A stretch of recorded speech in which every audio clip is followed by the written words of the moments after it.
Mio! Where are you, Mio? Oh! Hello? Okay, and we back. We are back. Okay, let's jump into it. I'm gonna start with... Okay, well, hers is pushed farther out, so I'm gonna start with one of these two. Let's do the crime scene investigation.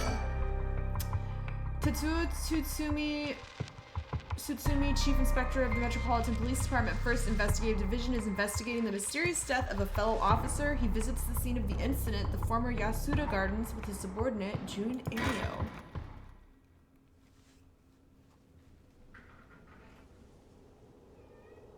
Oh my gosh, my cat is scratching at the door. I thought that was a monster.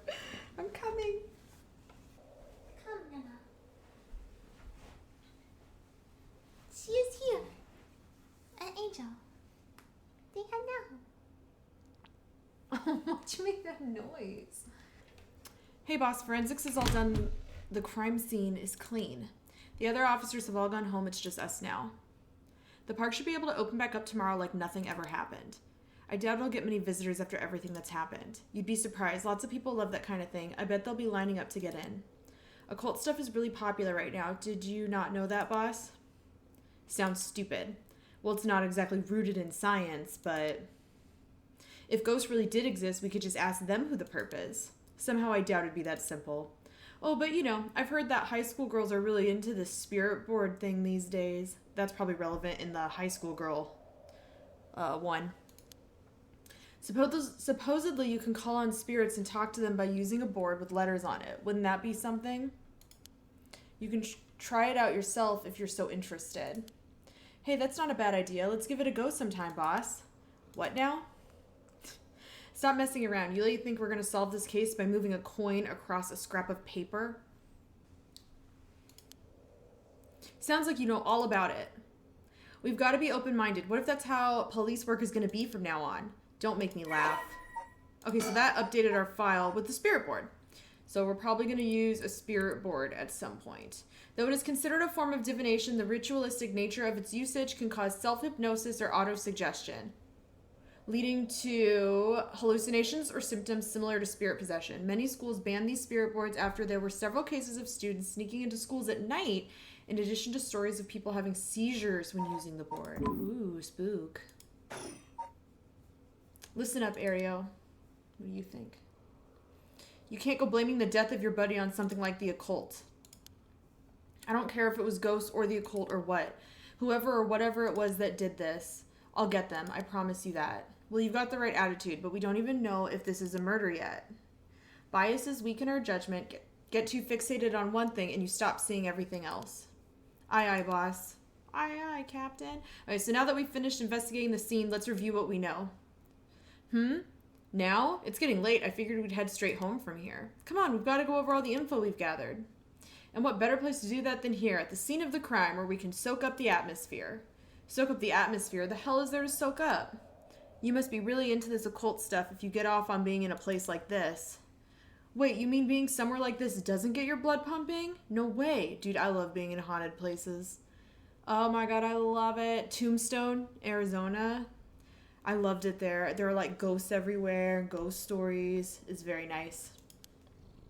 Bonnie, you can't go up. No, Bubba, you can't go up there. You can't go up there. You could just sit here and watch the game. Okay, you can't climb up there. No, don't turn this around on me. I'm not the weird one here. Cripes. Ugh, fine, let's get this over with. Aye, aye, boss. Okay, so let's look at the scene. This is where the victim was found. It's clean now.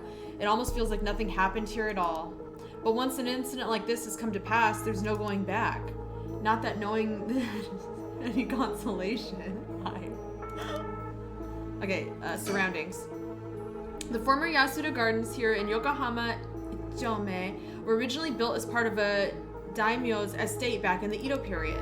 The park became city property a number of years ago and underwent extensive renovations. There's not a soul around at this time of night. Quiet doesn't even begin to describe it. Jun Irio, a detective in the Tokyo Metropolitan Police Department, 1st Investigative Division. His rank is sergeant. This is his first time leading a case. It's like he's graduated from rookie to newbie. He looks put together on the outside, but acts like a kid most of the time. Honestly, the force could use more people like him. Okay.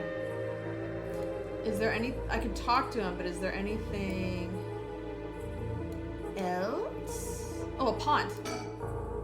This pond. They say it used to flow into the Sumida River, but the river became so polluted that they cut it off. Okay. Kid? Where'd it go? Oh my god, I was like, he's gone. He was just in the same spot. Oh. Bye-bye. About the case. So early in the morning yesterday, a staff member found the victim collapsed here in the park and called the police when they realized he was dead. Oh my god. Who made wires?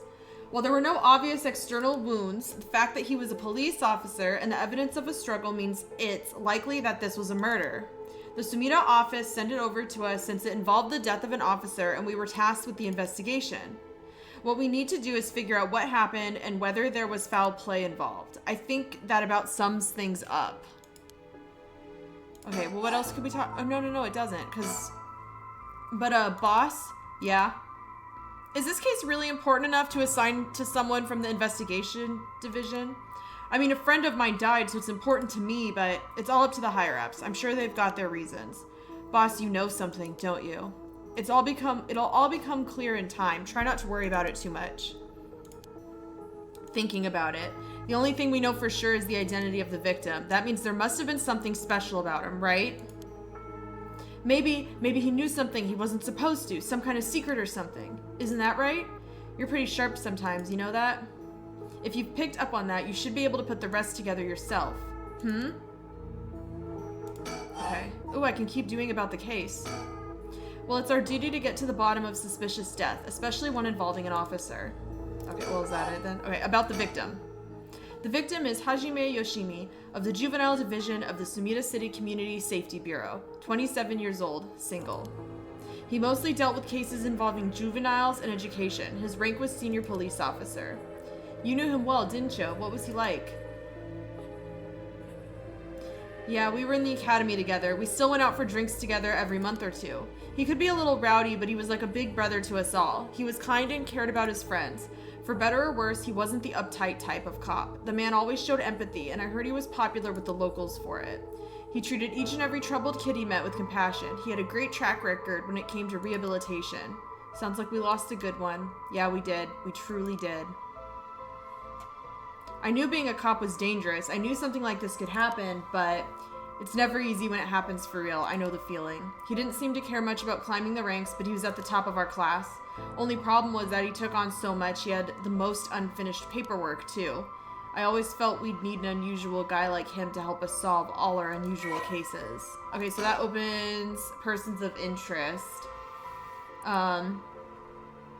Yeah, so this was everything we just learned about him. Except this part. Once a rebellious gang member himself, Yoshimi turned his life around and used his own experiences to connect with troubled youth as a police officer. While his appearance and demeanor suggested a man who was rough around the edges, he was passionate, loyal, and a caring man at heart, looked up to as a big brother by his peers. Yoshimi achieved stellar results in his work with juvenile cases, but his consistently sloppy paperwork and less than formal attitude essentially doomed his career and had him writing formal apologies on the regular. He left behind a fiancée whom he had been dating since high school. Ooh, I feel bad. Don't worry, you're plenty unusual yourself. Me, I was the most normal of my classmates. Besides, the real weirdo among us quit the academy a long time ago. There was one even weirder than you? Who? Okay, about the victim again. Hajime was quite the bad boy in school, apparently. He ended up with the police a lot. He said the officer in charge was good to him, helped him get back on track. The reason he wanted to become a cop was to pay his kindness forward. Said it was the first time he ever took his studies seriously. That's a good story. Love that kind of thing. Makes me want to have a drink in his honor. Please don't make fun of my dead friend. No. Hey, I said in his honor. You should aspire to become the kind of cop people miss when they die in the field. You say that like it's a sure thing I'll die. Besides, if I end up biting it, I'm sure you'll be the one who misses me most, boss. Come on, don't be like that. You'll hurt morale. Well, I guess how much I'll miss you depends on how this investigation goes. I can already see it. Ario, no, why'd you have to go and get yourself killed? I have no idea what's going on in that head of yours. Yeah, that'll be a sight to see. I can't wait. You can't wait for your own death? Get it together, kid. Sheesh, you really are something. Thank you. Thank you? They're so cute. Okay, let's see. Oh my gosh, there's so much to say about the victim. What about his family? The Yoshimi family is from Kitasenju in Adachi City, but Hajime's parents died a long time ago. He lived there all alone, no siblings or anything.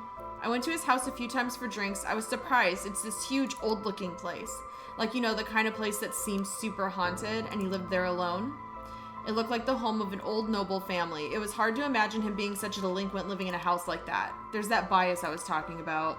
If he's from an old family, I'm sure things were complicated. That's a bias, too. He never talked about any of that, even when we were drunk, so I don't know much about it. Oh, one more thing. Yeah? Hajime was engaged. He'd been seeing his fiancée ever since they were in high school, over 10 years. They just started talking about getting married. After 10 years. What was her name again? He showed me a picture once. She was a beautiful woman. That's so? How terrible for her. But she may know if there'd been anything going on with him lately. We should speak to her. Yeah, his fiancée may have been his only confidant. I'm sure someone at the Sumida Police Department has already contacted her. I'll look into it tomorrow. Cool beans. There's more about him. Why is there so much? Okay. Hey boss. I looked into the case that Hajime was running. Oh great, that's the kind of stuff I want to know. I assume for some reason that everything Tsutsumi says is sarcastic, even though I don't think that's actually true. What was Hajime working on the day he died? Well, according to his report from the day before, he had 2 cases involving juveniles. The first was the suicide of a high school girl who jumped off a building in Kamizawa last week. Okay, I know that the high school girl, her whole thing is something about the suicide of a friend, because they each have someone who, like, died. So I bet that's who that was. Oh, I did hear about that. The girl's name was Michio Shiraishi. She was a second-year student at Komagata High School. Same uniform and everything. But it seems as though Hajime had had contact with her even before the incident. So she'd been troubled for some time. That's the thing. About a month ago, he happened to see her walking around town. She looked upset, so he struck up a conversation with her. He was sure there was something bothering her, but she wouldn't tell him what. Must have been trouble at home. That's what he thought too. It seems he visited her home and spoke to her parents, but they said there was no problem, so there was nothing else he could do. And now she's dead. That's the thing. I don't understand why you have to get, like, parent permission for a lot of stuff, because what if the parents are the issue? You know? Then it's possible he could have prevented her suicide then. He must have been devastated. And that's why he was looking into the Michio Shiraishi again. He must have thought that something terrible had happened that drove her to end her life. But ultimately, he never reported the findings of his investigation. Oh my god, there's cat hair all over my face now because of my banana. That's my cat Bonnie. Banana. I see, and you're thinking that it may have had something to do with his death. We'll have to find out what it is Hajime discovered. Right, let's check with the Sumida Police Department about that tomorrow too. Okay, so we're gonna do everything tomorrow. About the victim. And what was the other case he was working on? This one is also related to a Kamagata High School student. A troublemaker named Hitomi Okuda. She seems to be the leader of a group of kids who get up to no good. Juvenile delinquency, fun. She was pretty bad for a while. Multiple charges of destruction of property, assault and battery, you name it. Hajime had been working with her for about 6 months, and she was finally starting to open up. Then he met with the girl the day he died. Well, every school's got its problems. I doubt the high school girl killed him. But I'm sure he'd be worried about how she'd get on without him. Right, just when she'd finally found an adult she could trust. She might act out without someone to help her get through this. We'll have to make sure the Sumida Community Safety Bureau does their job. But, we can't rule out the possibility that meeting with this delinquent girl had something to do with his death. Then we'll have to interview her, too. Ah, yes, you're right. She may have been the last person to see him alive, after all. I'll ask Sumida to introduce us tomorrow. Though who knows if they actually let us talk with her. That's what we hired you for. Lay a little boyish charm on them if they need convincing. Ah, yeah, I'm sure they'd prefer me over a scary-looking old man like you, boss. Watch it, I'm still your superior. You gotta act like you respect me at least. Oh, I thought I was. You were? Shit, is that just how your generation speaks? You really are a new breed. Yeah, it's probably just me, actually. Oh, well, don't think you can get away with that with other people. So anyway, boss, were you even listening? We've got quite a bit to look into tomorrow. First, the 2 Komagata High School cases that Hajime was handling. And we need to speak with his fiancée as well. I believe that's it for tomorrow. Okay, so it's a summary of all our notes. His cause of death was acute heart failure. Cause unknown. Well, the cause was acute heart failure. Signs of a struggle found at the scene. Effort to locate witnesses underway. Groundskeeper found the body. Currently investigating the fiancé of the deceased and 2 female students. It was found at Yasuda Gardens. And, oh, they assumed he died 2 days prior at around 11. Okay. Let's talk about the cause of death. As for the cause of death, we won't know until the autopsy is done. From what we've seen, though, it appeared to be some kind of heart failure. But since he had no record of chronic illnesses and had no visible wounds, it's possible that poison or drugs could have been involved. Dying in the middle of the park like that certainly seems suspicious. We found signs of a struggle at the scene, as well as footprints belonging to an unidentified individual. Well, I feel like you'd see a lot of footprints at the garden. We've got people trying to identify those prints. If we can find out who they belong to, we might be able to figure this whole thing out. Yes, wouldn't that be nice if that were the end of it? The only things Hajime had on him were his badge and his wallet in his pockets, so we can rule out a mugging. Though there probably aren't many people who think to try mugging a cop as big as him. I've also heard that Hajime got into a fair few fights in his younger days. He started judo once he became an officer and rose up the ranks quickly. Sounds like the perp would have been pretty strong to take on Hajime. Man, okay. Cause of death. Time of death was around 11 p.m. Oh, 11 p.m. I was like, a.m. Weren't there like a ton of people in the park then? Okay, time of death was around 11 p.m. 2 days ago, outside of the park's operating hours, of course. His body was found early in the morning yesterday. 11 p.m. the day before yesterday. What was Hajime doing out here at that time in the first place? How do they know it was at 11 p.m.? That's the question, isn't it? The entrance to the park is closed after hours, but it's a small gate that'd be fairly easy for him to get through if he really wanted to. That would of course be breaking and entering, but what do you think, boss? I think someone called him. Someone called him here. Someone lured him here. It's hard to imagine a cop like Hajime would trespass for no reason, and since it seems like someone else was here with him, could they have called him here? Oh, that does seem likely. They must have been talking about something pretty sensitive to come here in the middle of the night. Is 11 p.m. the middle of the night? That's when I go to bed.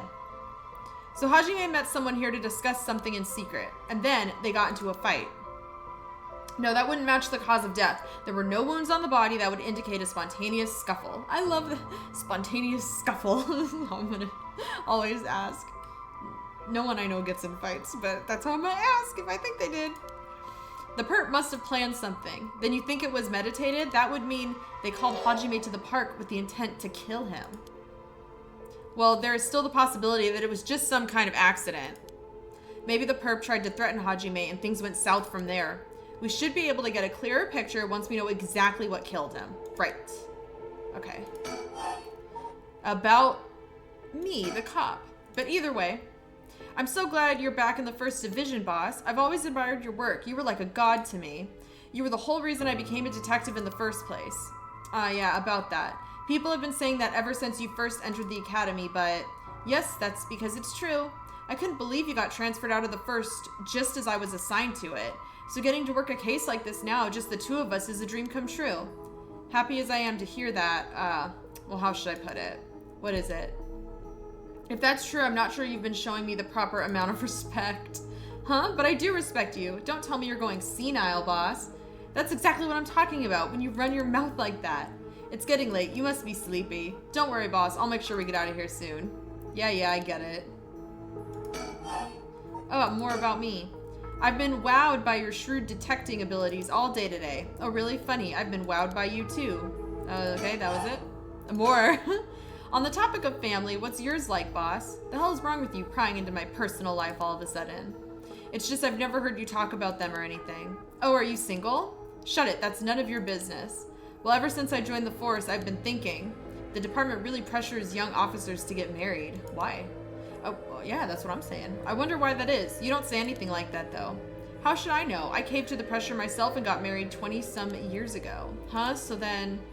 God, you're relentless. She took our daughter and left 4 years ago. Thanks for reminding me. Ooh. Oh, I'm sorry. I can't believe she'd give up a guy like you. Ario, you don't know. There's complications, Ario. I was never home much, too focused on work. I'd come home late only to get called right back out again. Plus, being a cop is dangerous work. I don't blame her for getting fed up with it all. How sad, especially when you're out here putting your life on the line. Oh, is that why you transferred out of the first? It was already too late by then. You better be careful, Ario. You say that, but there's not much I can do, is there? That's the nature of our job. There aren't many who can really understand it, not unless they're involved with police work themselves or related to someone who is. But wait, you have a daughter, boss? You really think I want to talk about her after all that? Have some sense. Come on, I promise I don't mean this the way it sounds, but how old is she? Geez, you don't know when to quit, do you? At least try not to look so intrigued. She's a bit rough around the edges. I think most men are intimidated by her. Last I heard, she's living by herself and going to college. Wow, a college student? Men love an educated lady. Stop that! What kind of cop are you making baseless assumptions like that? She's living on her own though, huh? You must worry about her. Worry? I don't even know where she lives. Oh, so she hasn't told you? Probably because she knows you'd follow her around everywhere. I would not. I don't think. Oh, I don't think. I would not. I don't think. That's how it was supposed to be said. Not, I don't think, as a statement. Come on now. We both know that's not true. Listen here. You may look like a mean old man, but you sure have a soft side. What? Is that supposed to be a compliment? I can't keep up with you. We're done talking about this. Okay, was that the end of About Me? No. Oh, that reminds me. If you got married 20 years ago, it must have been right around the Nejima murder. Nejima? You know your history. Yeah, that happened a year or two after our wedding. You were the one who arrested the killer, weren't you? We studied that case at the academy. I was only in elementary school at the time, but I still remember people talking about some dangerous criminal getting arrested. All that was just cracking the case, finding the guy. It was all just happenstance. I'd really rather not think about it. It was a disturbing case. Did it not make your skin crawl when you learned about it at the academy? It did. We were all terrified. Sounds about right. No one could believe that such a mild-mannered man could have committed such a terrible murder.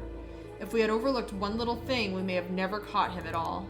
I think I remember hearing there was only one charge brought against him in the end.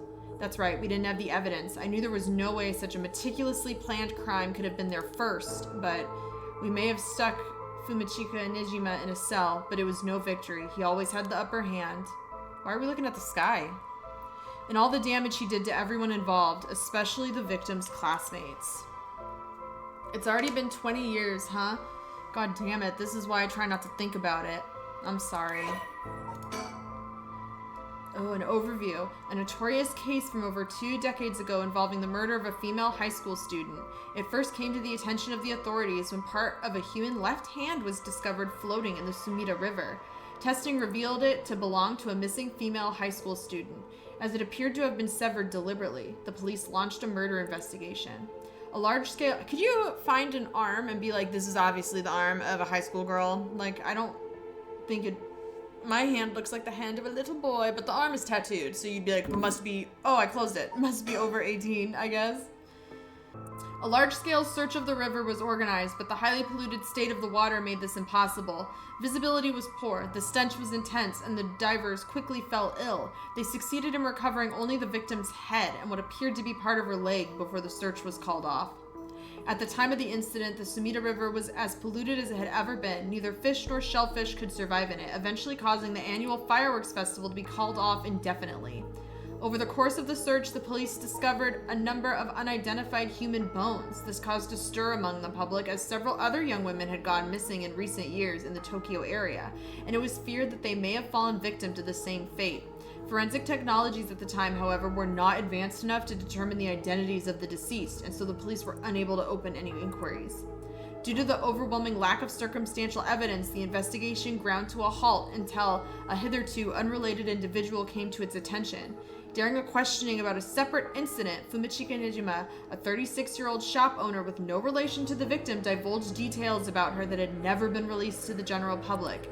An investigation into his background was conducted, leading to his arrest. Nejima testified that he had snatched his victim from the street and confined her in the underground storeroom of his shop, which also served as his living quarters.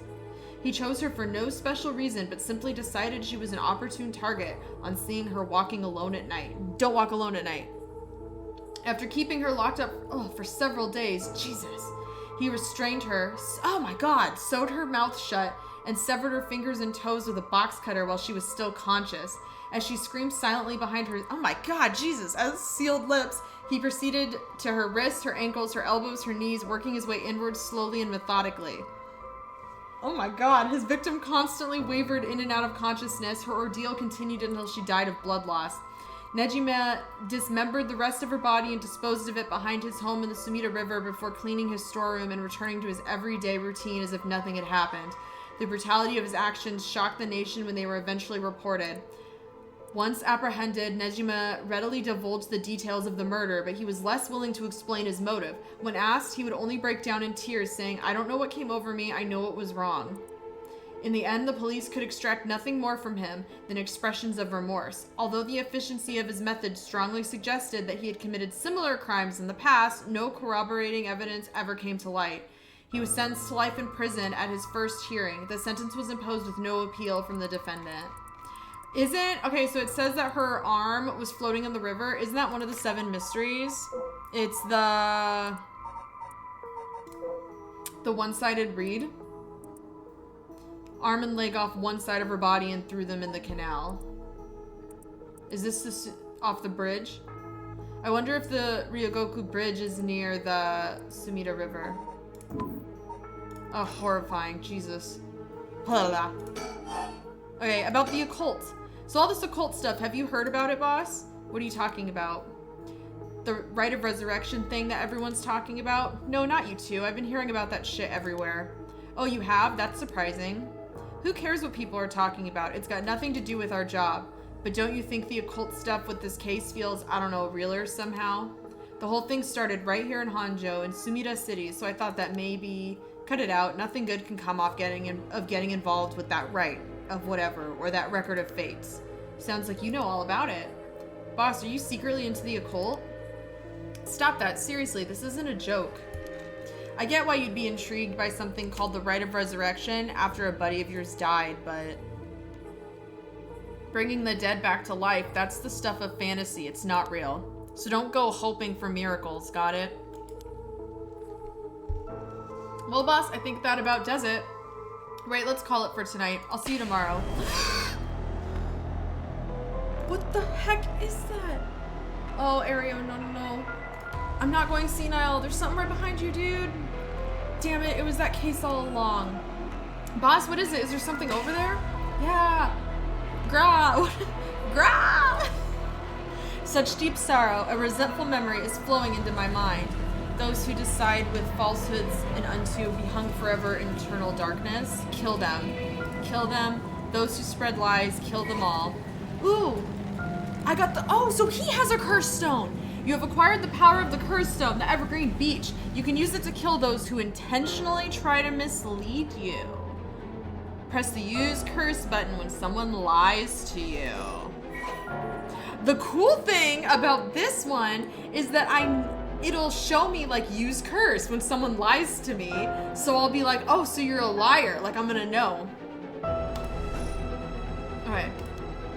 What a good one for a cop to get. A murderous impulse seeps into my soul like thick black tar. Anyway, that scared the hell out of me.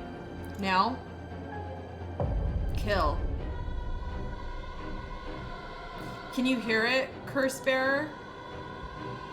You who so strongly desires the right, do I? Kill them. No. I'm just a girl. Boss. Oh, thank goodness I got it and Ario didn't. I don't want that pressure on that kid. Boss, what's the matter? Don't tell me you really went senile. Sorry, I'm fine. Ario, yes. I have some bad news. Oh no, your senility? Senility is kicking in, isn't it? No, we've got a bit of trouble on our hands. Look like we'll be working some overtime. We're not going home tonight. Huh? What are you talking about? Ario's like, I want to go to bed. Oh. Ooh. Okay, okay, that was crime scene investigation. Now the hunt for the curse bearers part 1. Tsutsumi and Jun are sorting through the facts at the scene of Officer Hajime Yoshimi's mysterious death. Tsutsumi denies the existence of the rite of resurrection until the cursed echo of the Evergreen Beach appears before them. It's midnight.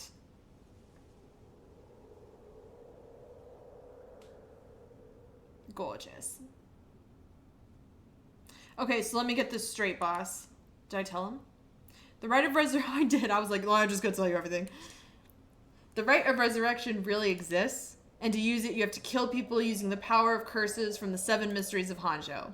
And the curse you have is from the story of the Evergreen Beach that's told in this area. Is that right?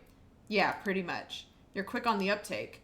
You weren't your usual silly self when you were explaining, so I knew you were telling the truth. He doesn't seem like he would ever be silly. I'm never silly. The only thing I have trouble believing is that you're taking this occult stuff seriously now. I mean, talk about paranormal. I thought you didn't believe in any of that. It's the name of the game. Oh, no, it's not. The game is Paranormasight. It's almost the name of the game. It's not that I don't believe in it. My familiarity with it is why I've tried not to get too close. Are you just being a sore loser, not used to admitting you were wrong? Oh, shut up and listen to me. No point in trying to hide things anymore. We won't get anywhere if you don't understand this, so listen up. Please just listen. You don't have to keep saying it. I'm listening. We don't have time to waste. We'll talk as we walk. Hey, wait for me, boss. Ooh, where am I going? I like the music. Oh my god.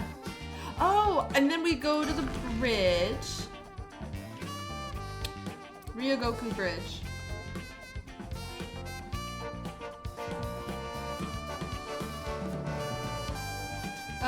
Sorry, I just want to double check one thing. You're telling the truth, right? This isn't a side effect of your senility? I need to look up how to say that word. Senile. Senility. Senility. Senility. Okay. It's the truth. Not like I can prove it, though. Oh, here I am. This is what I get? Ah, yes. He's not stupid, but he sure can be slow sometimes, though I think that positivity of his may come in handy at some point. I'm sure you already know this, but this is all top secret, no sharing it with anyone. Right, you can trust me not to. But no, I just can't believe it. I'd heard rumors that you used to be a member of a secret division attached to the Security Bureau. I can't believe we actually have a department called Paranormal Affairs. Oh, so he's a ghost hunter. Yeah, I'm sure it comes as a shock. I couldn't believe it myself. I thought the higher-ups were messing with me. Really had me worried for a while there. No, this is incredible. That's the whole reason I became a cop. I was always fascinated by secret agencies and stuff. Kind of reminds me of the tabletop RPG Delta Green, where you're like an FBI agent for like more occulty, spooky things. You serious? But thinking about it totally makes sense. If curses and spirits really do exist, then of course we'd need a special department to protect citizens from them. You seem a bit too eager to believe all this.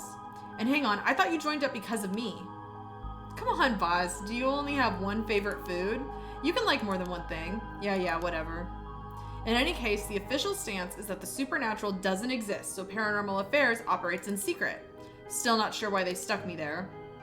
Those 4 years I worked nothing but cases involving the supernatural. Okay, so Evergreen Beach. Okay, so now I have, this is what it looks like. Kills by hanging. Ooh. So the Evergreen Beach, the other one drowned people, and the Evergreen Beach one like strangles and hangs you. And look, his tongue is sticking out and everything. It says, he deceived us with his so-called rite of resurrection. Ooh, so it was a lie. The man who tricked the people with his false dark art swings from a rope. They thought the man had escaped the previous night, but oddly enough, he was found hanging in the garden of the daimyo's mansion that morning. The man, a local named Jinkichi, was known for his kind temperament and skill in crafting Netsuke clasps. While his life wasn't always easy, he was optimistic, the type to smile through whatever life threw at him. He was the kind of man who would take care of those who didn't have anyone else to rely on. The prosperity that the ukiyo-e boom brought must have been what fanned the flames of his greed.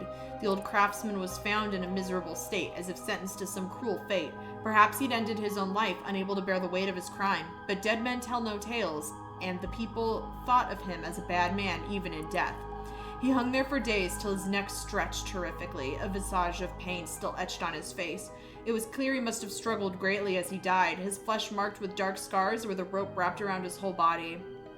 The beech tree's leaves do not fall, and neither did the man's body hanging from it.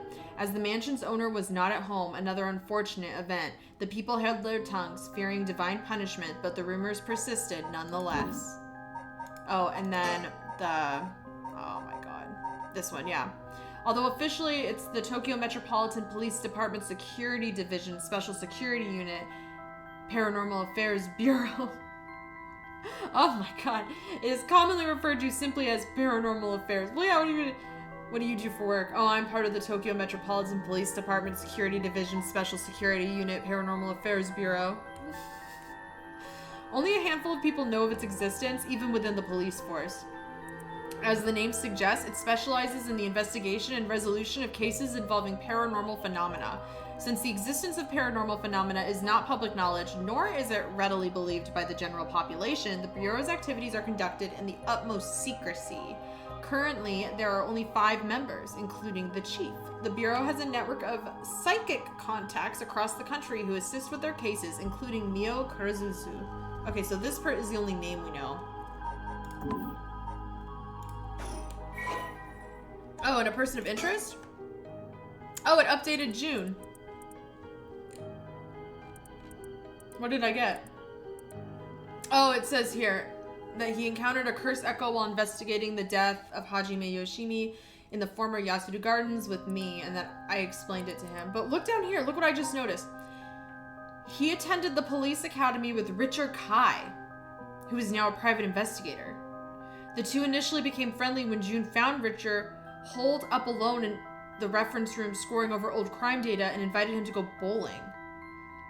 So Richard is the detective who in the first episode I said looked kind of like a Pokemon character, Pokemon player. What are they? He looked like he owned Pokemon. I forgot what they were called. But so he knows him. So they're probably going to connect. And then it updated his to say that he was possessed by the Evergreen Beach. Okay. So as I learn things about them, it'll update that stuff. So do you know, have it? Have what? Spirit sense, of course. Are you what they call spiritually gifted? Nope, I've never felt anything at all. Even if I did, I'd be a lightweight at best. 1 beer and I'm down for the count. He also talks as in alcoholic terms, just like the girl, Yoko. Oh, huh. Is that how people in the field quantify someone's spirit sense? Like how much liquor they can handle? Nope, that's just me. Thought it'd help get the point across. So only he does that. But the Yoko did that too. She used alcohol to do and she lived alone and she was in college. Do you think Yoko's his daughter? Oh, huh. Sorry, seems like I keep disappointing you. No, it's not your fault, boss. At the risk of disappointing you yet again, I'll tell you one more thing. Spirit sense is usually something you're born with. It's tough to develop it later on. What? So there's no hope for me? No, say it isn't so. Of course you were interested. Well, you never know. You may have some hidden potential. I know there's a high schooler who's got so much spirit sense that she works on the front lines. Oh, is the high schooler also part of this secret police bureau squad? I say work, but she wasn't paid because it was supposedly part of her training. Yikes, that seems like it'd be in violation of Article 69 of the Labor Standards Act. Well, you really know the law. No comment. Even the occult field has workers' rights issues, huh? So what do we do now? We've got the Rite of Resurrection and the curse echoes of the 7 mysteries of Honjo. The curses being spread out around the city is a bit of an emergency. It's that bad? I'll put it this way. It's like handing out guns all over town. Geez, that's real bad. What is this, America? It is, so we need to find the source and put a stop to it before something terrible happens. Usually that'd be a job for Paranormal Affairs, but I talked to them on our way here. The main team is tied up till tomorrow night. So they told me to deal with it myself. Said it'd be fine since I have some experience. Huh? What? Then that overtime you mentioned means, yep, you're gonna help me, partner. Alright, let's do this. You seem a bit too eager to dive into all this. You really have no reservations working a case you know nothing about? You said this was an emergency. I didn't think we had a choice. I'm just trying to be logical about this, boss. You really are something. It might actually be nice having you around. Why, thank you. Okay, can he say more? So what exactly do we do? If these curses are connected to the 7 mysteries, then the people who have the others should all be here in town. Right, if there's 7 of them, that means there's 6 more out there. And we have to stop them all before they kill anyone with their curses. If we can, we should find and collect all the curse stones. But boss, from what you said earlier, killing a curse bearer gets you closer to completing the rite of resurrection. Won't your life be in danger if they find out you're a curse bearer? Pretty much. We can't let that happen. Should you even be out here right now? Hiding would only be a waste of time. The mystery of the one-sided reed is associated with Ryogoku Bridge. I was hoping we'd be quick enough to run into the one-sided reed's curse bearer. No such luck, it seems. Isn't the reed's curse bearer? No, that was the foot washing guy. I was thinking of the guy with the, where if you hear it, you die. Well, if nothing else, maybe word will spread that the cops are on the lookout for and people will behave. That's putting a lot of trust in whoever these other people are. But it's possible that other curse bearers with the same idea will come here. Talk to anyone you see who seems suspicious. Ugh, that means someone who may have the power of a curse. Understood. In that case, oh god. It's him. Why don't I ask that guy who's been watching us this whole time? Ariel. What do you know? There is someone there. Good luck. Why would you not tell me there's a dude there? Hey, you there. Sorry to bother you, but I got some questions. I'm with the police. Okay, so his was volume. I want to make sure my volume is down. It is. Okay, cool. So he can't kill me.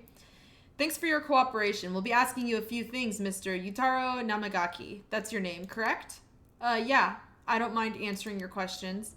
You're a detective. Did something happen? They look almost the same. Like they could be brothers. Oh, right. Lots of things have been happening around here. Like people dying. Namagaki. Why are you being so ominous? The man identifies himself as Yutaro Namagaki, a 21-year-old college student.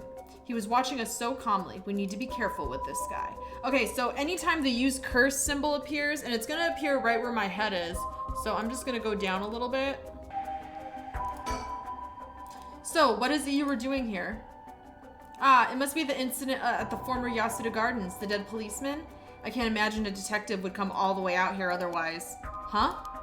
Say, Mr. Detective, have you ever heard of the Evergreen Beach? Just answer the question. I can't let him know that Okay, well, he can't kill me. You can't kill me no matter what, because I turned my volume down. The 7 Mysteries of Honjo, right? One of the 7 Mysteries of Honjo, right? Why do you ask? I was just looking for it. Actually, I was wondering if either of you knew anything about it. Not here. If it's Evergreen Beach you're after, you'd be better off looking around the former Yasuda Gardens than here. Oh, you know a lot about this. But that's what I thought. Detective, you have the curse stone of the Evergreen Beach, don't you? Guys, I was found out immediately. Ariel, look, chill. Ariel, you just confessed. Bro, how did you know? Ariel, you idiot. See? Well, that was much easier than expected. Oh, crap, sorry.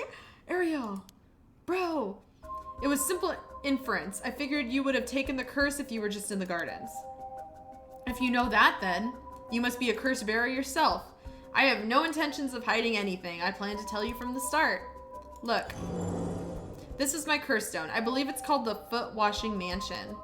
That's right, but are you sure about this? I'm not so rash that I'd kill someone as soon as I found out they were a curse bearer, not without talking to them first. You can't kill me anyway. You're the same, aren't you, detectives? You wouldn't use a curse on a normal person. Let's speak as equals. Okay, so he's lying. Because it says I can use my curse. So he does not think of us as equals? Boss? Sure, we'd rather resolve this amicably too. Okay, let me think. He really is a curse bearer. He may only be talking with us to try and activate his curse. I'll have to be wary of anything he asks me to do. I could tackle him and pin him to the ground, but that might have something to do with his curse. Any slip of the tongue could get us killed. I have to try and discern what activates his curse. So what do I do? Well, I already know what activates it, so we are good to go. If this were a normal case, I'd be fine letting him take the reins, but curses are involved here. I should take over. Okay.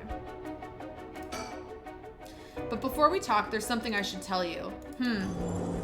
This is my curse stone, the Evergreen Beach, just like you thought.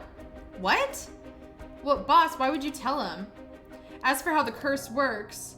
Boss, are you having another senior moment? If you tell him that, it hangs to death anyone who would try to mislead me. He's like, oh my god, I'm already lying. So if you try to lie to me, the curse stone will let me know. I don't have to use it to tell, understand?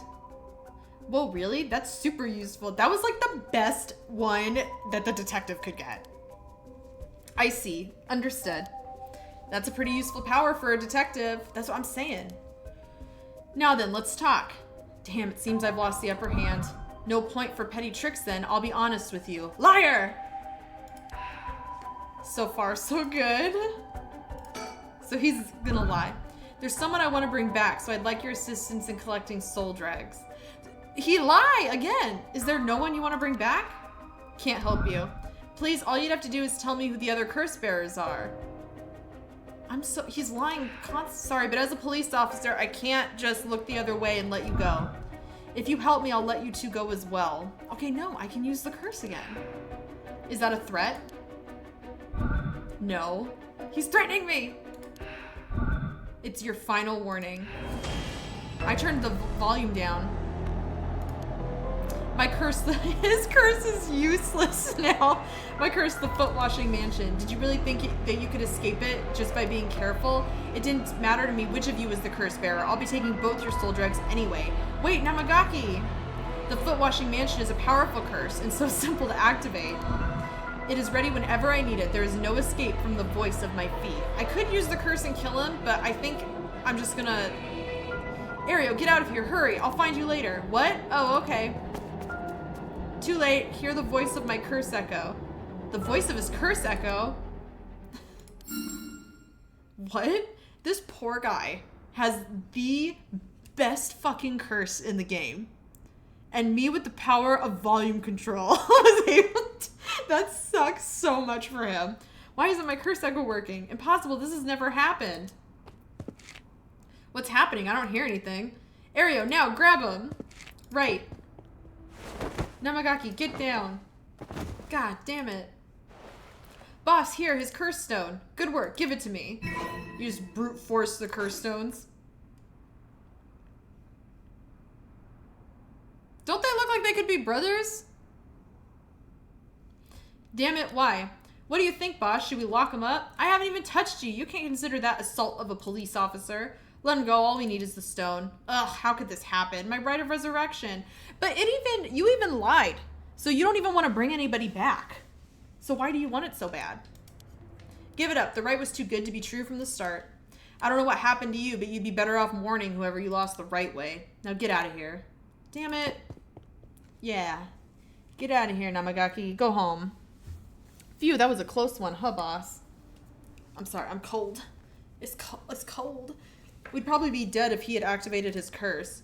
Yeah, I'm not sure what, but something stopped his curse from... Yeah. What did that mean? Boss, are you okay? Does having another curse stone hurt? Yeah, the curse from this one is flowing into me too. Oh no. I saw what activates the curse of the foot washing mansion and the resentful memories bound to it. I see. I always thought this was one of the stranger of the 7 mysteries. Now I know why. This sure is something. What did you see? Let's save that for later. All you need to know for now is that it's a particularly powerful curse. We're lucky we took it from him quickly. Phew. Okay. Yeah, so kills by... Oh, because now I have it. Kills by crushing one who hears the command wash. So that's what it's whispering. Wash, wash, wash, wash, wash, wash. Which is very scary, actually. She was an accomplished onmyoji. Alas, she did not use her talents for the good of the world or the people, but for her own selfish pursuit of beauty. After a fierce battle, the woman dragged herself through the streets. It was like something had gnawed away at her body. Will I die? I've already obtained what I needed, as long as I have this. Suddenly, a terrible realization dawned on her. Her legs wouldn't move. She fell to the ground. What was happening? Surprised, she looked down. Her foot, once so beautiful and delicate, had grown ulcerated and rotten. He got her. She was on the verge of death and covered in filth to boot. Crawling to a nearby house, her breath caught in her throat. The curious residents opened up but recoiled from what they saw. My foot is so filthy. Someone please, quickly. The woman expired while mumbling something unintelligible, and so ended the life of a woman consumed by evil. What did she get? It says she got something and then crawled while her foot became like rotten. Interesting. Interesting. Okay. I like how they're not back to back. They're back to back. That's how detectives talk. Well, that makes one stone. Where do we go now? We'll visit all the places associated with the mysteries while it's still dark out. You mean we have to do that all over again? I hope they aren't all as aggressive as him, but people will do crazy things to bring back someone they love. But it said he wasn't going to bring anyone back. It said we could use the curse. It seems that the hatred the cursed stones are imbued with makes people more willing to kill. Really? Then what about you, boss? I'm fine. I may not have any spirit sense, but I'm tough when it comes to this stuff. That's why they loved me in Paranormal Affairs. So you are spiritually gifted after all. All right, let's head to the next place. I hope he doesn't snap. The Hunt for the Curse Bearers Part 2. Okay, up above. This was happening around this time? Okay. Oh, this is where we were when we met Shogo. Tsutsumi and Ario decide to collect the curse stones as soon as possible before they become the cause of an unprecedented tragedy. The two obtain the foot-washing mansion from Yutaro Namagaki and head to their next destination.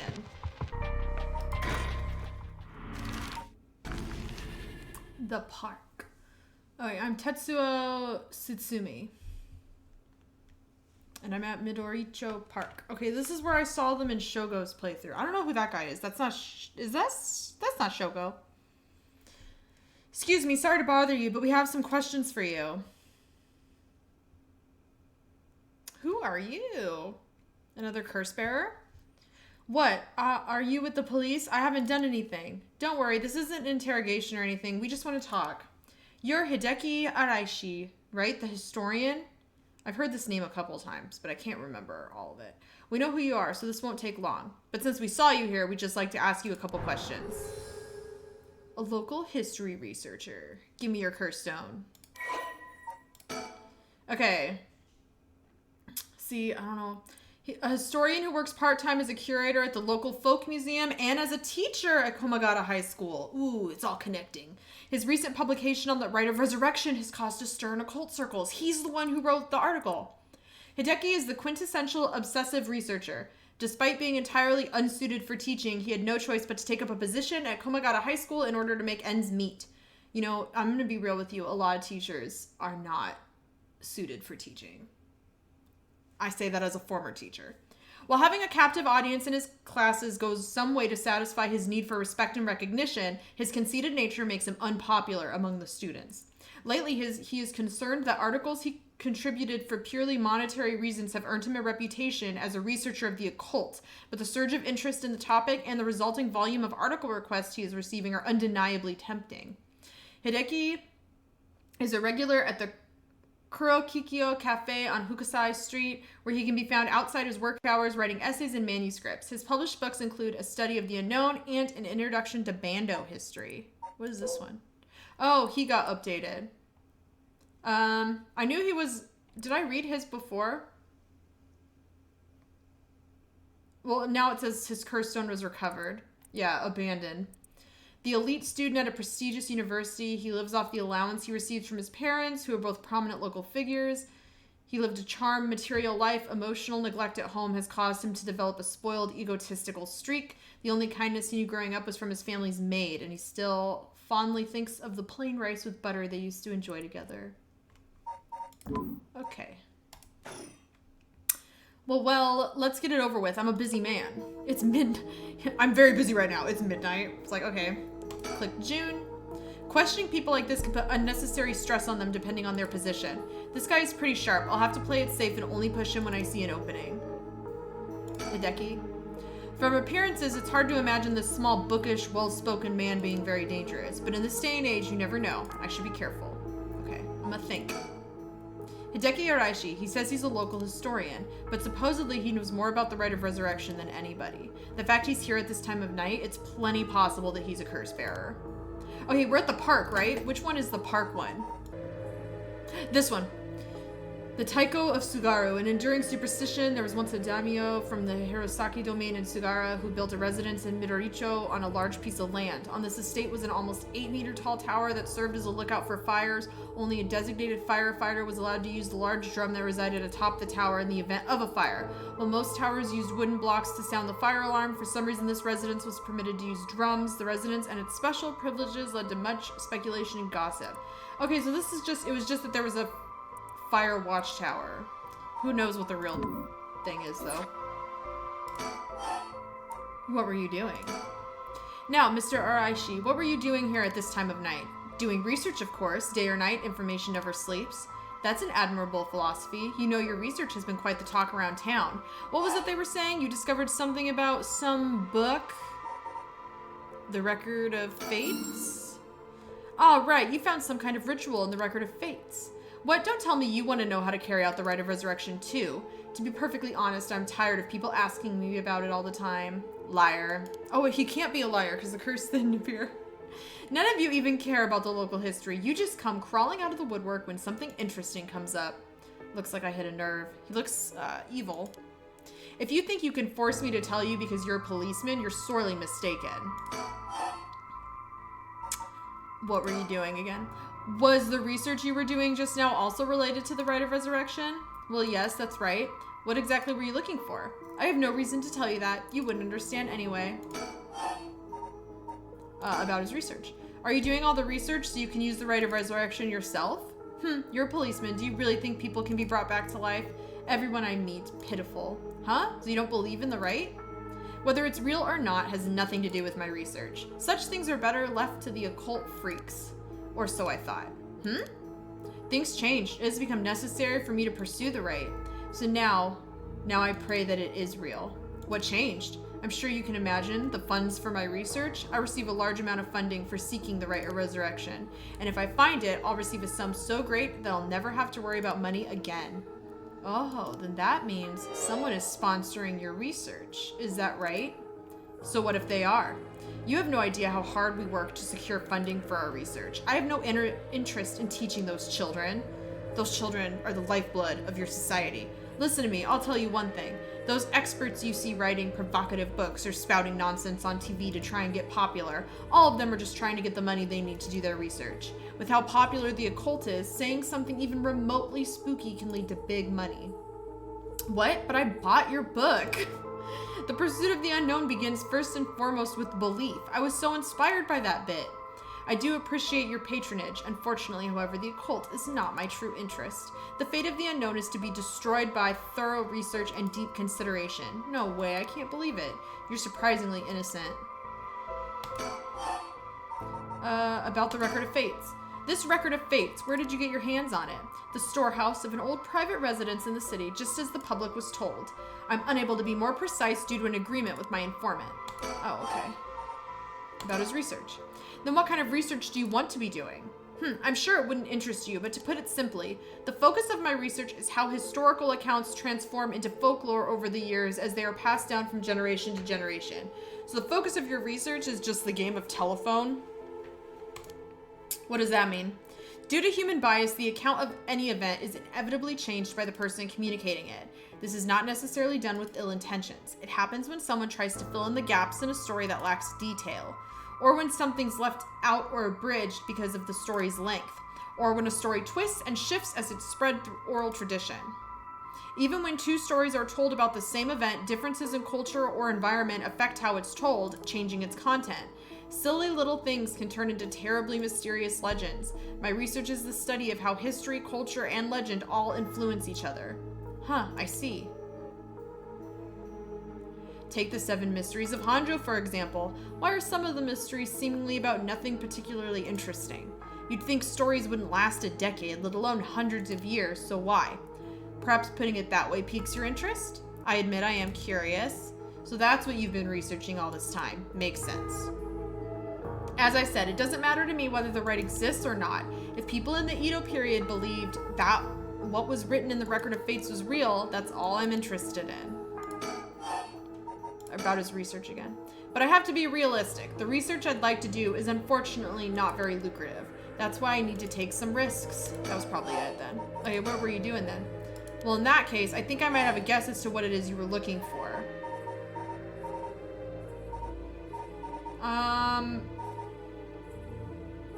What a little bit. Was he looking for cursed stones? What? Damn it, if you know about that, then calm down. No need to get so defensive. Show him. We both want information, right? Why don't we have a nice friendly chat? A curse stone? You're a curse bearer. A leaf. Is it the evergreen beech then? Yep, will you show me yours? Yeah, that's right. The ever-burning lantern! Is he the guy who shoved Shogo in the dark? Ever-bearing lantern. Oh, well, it's gonna update it. Interesting. Reveal. I'll tell you this for free. The evergreen beech does come from a man who was hanged for spreading false rumors, but the accusations against him were unfounded, and he died cursing those who deceived him. And so that is the resentful memory held within the evergreen beech. The memories of the 7 mysteries are truly fascinating. If only I could collect them all. Do whatever you want, but you should know something. This stone of mine lets me curse anyone who tries to mislead me. What? So don't try and lie to me. I'll know. You would curse a citizen and you call yourself an officer of the law? That all depends on you. I don't want to use it if I don't have to. Well, what is it you want? The curse stones are dangerous. I'd like to confiscate yours. Excuse me? But my right. First, let me ask you one thing. You haven't used the curse, have you? No, of course I haven't, I swear. Lies! He did, so he's used it. I see. Good. Now, why don't you hand over that stone? Unless you'd rather try using it on me instead. Damn you, I won't give it to you. If I were to say that, what would happen? Would it be a crime? The police are aware of how dangerous the stones are. I could arrest you under Article 1, Section 2 of the Minor Offenses Act. Or you hand it over and all you lose is your secret ability. Think of what would happen to all your research if you were arrested. Fine. You can have the stone. Here. Okay, so he did use it on someone. Now I can see what it does. I knew he couldn't kill me because he dragged Shogo in the dark. So yeah. Okay, it's that thing. Kills by disembowelment. Kills by disembowelment one who finds themselves trapped in the darkness of the curse echo. When Honjo was filled with samurai residences, the spies of the shogunate lived amongst the townspeople to keep an eye on things. The soba cart on South Warigesui served as one of their outposts. They would communicate to each other in code by turning the lantern on or off. Tonight at 4 a.m. meant that someone would be having the last soba of their life, and that their belly would be sliced open the next night. An unfortunate incident occurred in which a man attacked a woman in a bout of fury. He regretted it deeply, even declining to invoke the right to defend his honor, but the deed was done. Still, he could not accept it. His rage at having been used by his daimyo boiled over, turning into a grudge he would never forget. Nearby, he saw a lantern quietly glowing in the night, and when the 6th bell rang, the man cut his own stomach open. Since then, the lantern could be seen alight before the soba cart had opened, and would flicker out suddenly, even when there was no wind blowing.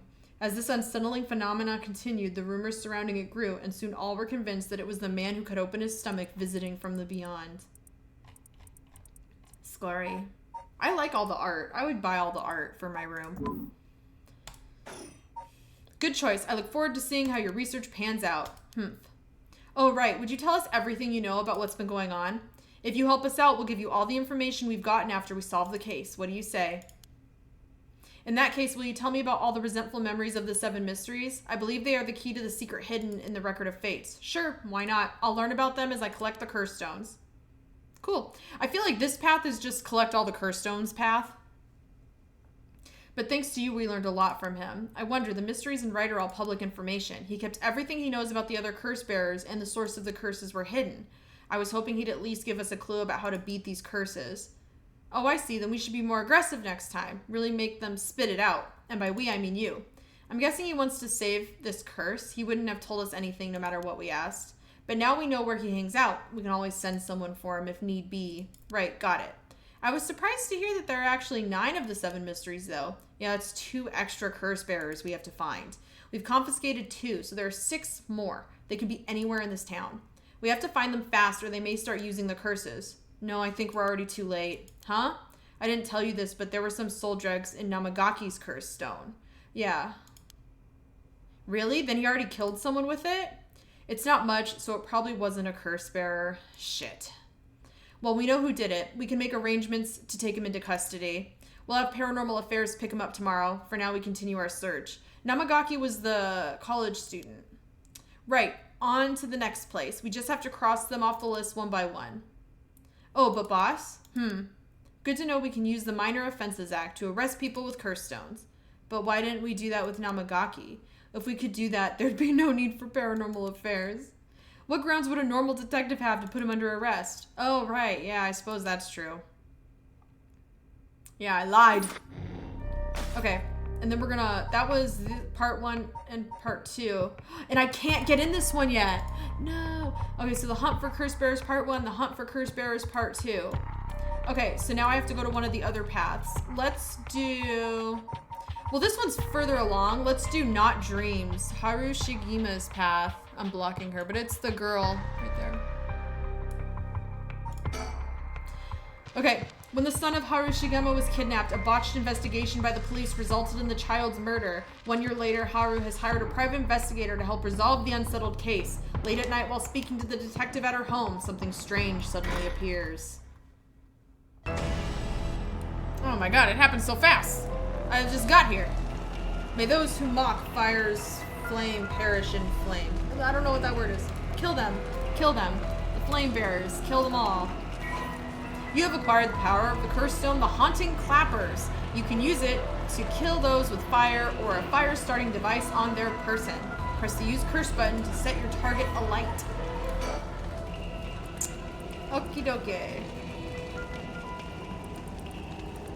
Okay. Kills by burning one who is in possession of fire or a fire-starting device. We already knew that because of Shogo. Red, red, red. Everything is dyed crimson. My home is burning to the ground. It's hot, so hot. I must call for help, but I cannot speak. My throat must be burned up from the smoke. No, I think I'm already on fire. That's right. I'll just use the clappers. Clack, clack. Is anybody there? Clack, clack. Why is no one coming? I'm going to burn to death. How did it come to this? Oh, right. Her. It must be the work of that vixen who appeared suddenly and enchanted my lord. That witch. Those hauntingly cold eyes had my lord dancing in the palm of her hand. Perhaps I was also taken in by her. How many innocent people did I lure in under orders? This must be karma. The sound of a heavy bell. It feels like my head will split open. All right, the evening bell. That must be why nobody can hear the sound of my clappers. I've got to do it louder. Clack, clack. Oh my gosh. Okay, jeez, let me out. Let me out. A murderous impulse seeps into my soul like thick black tar. Release me from this hell. Now. Kill. Can you hear it, Curse Bearer? You who so strongly desires the right? Kill them. So her story just opens up to, I was chilling. And then this cursed stone fell into my lap. Shigami Mansion reception room. Mansion. I'm in a mansion. Okay, back with me, ma'am. Adorable. I love him. I think he's just adorable.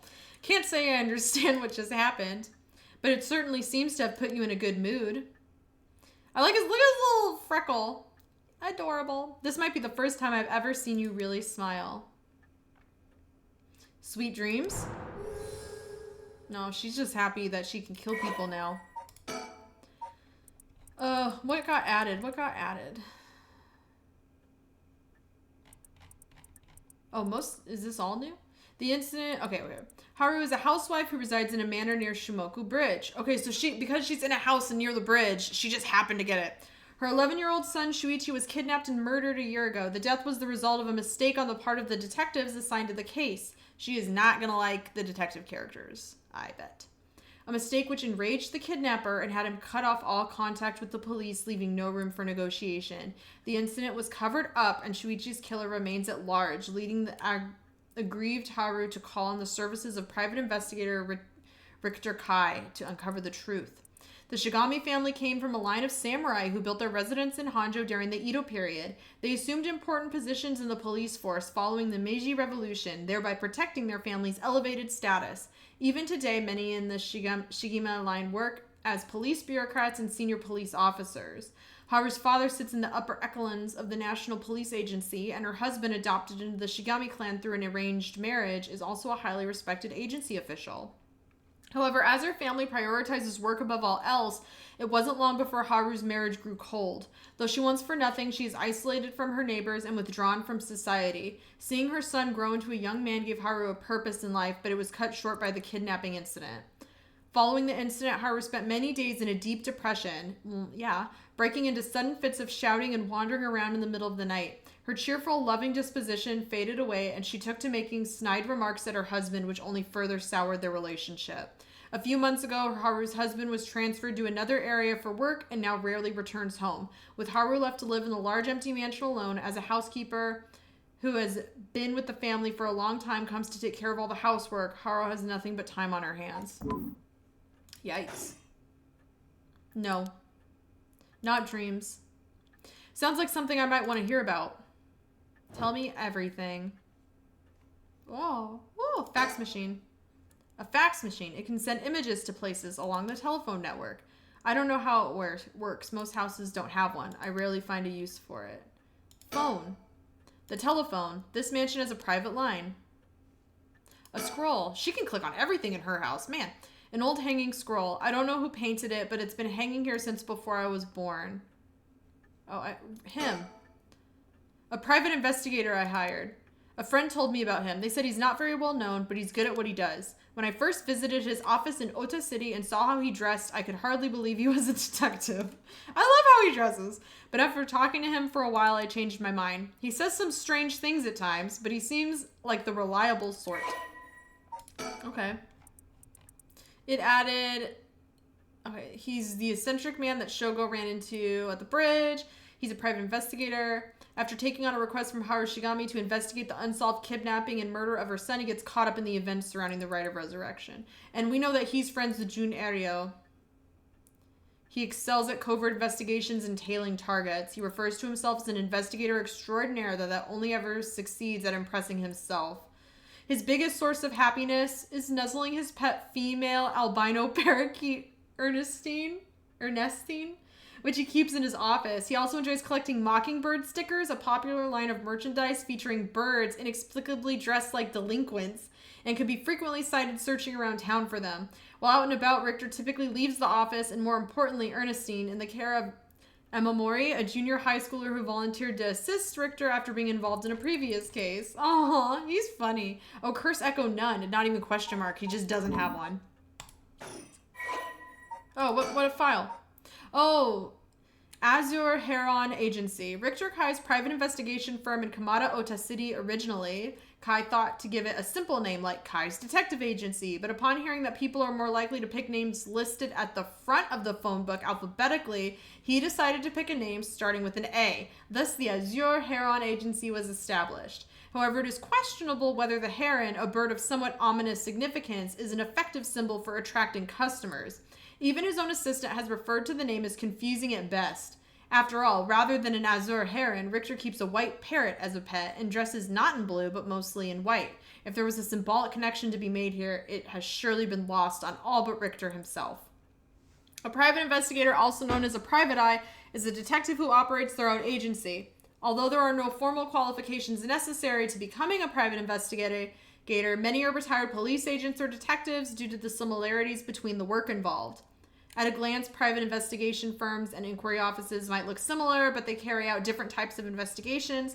Inquiry offices specialize in conducting credit checks on businesses, while private investigators are generally involved in tailing persons of interest and gaining information surreptitiously.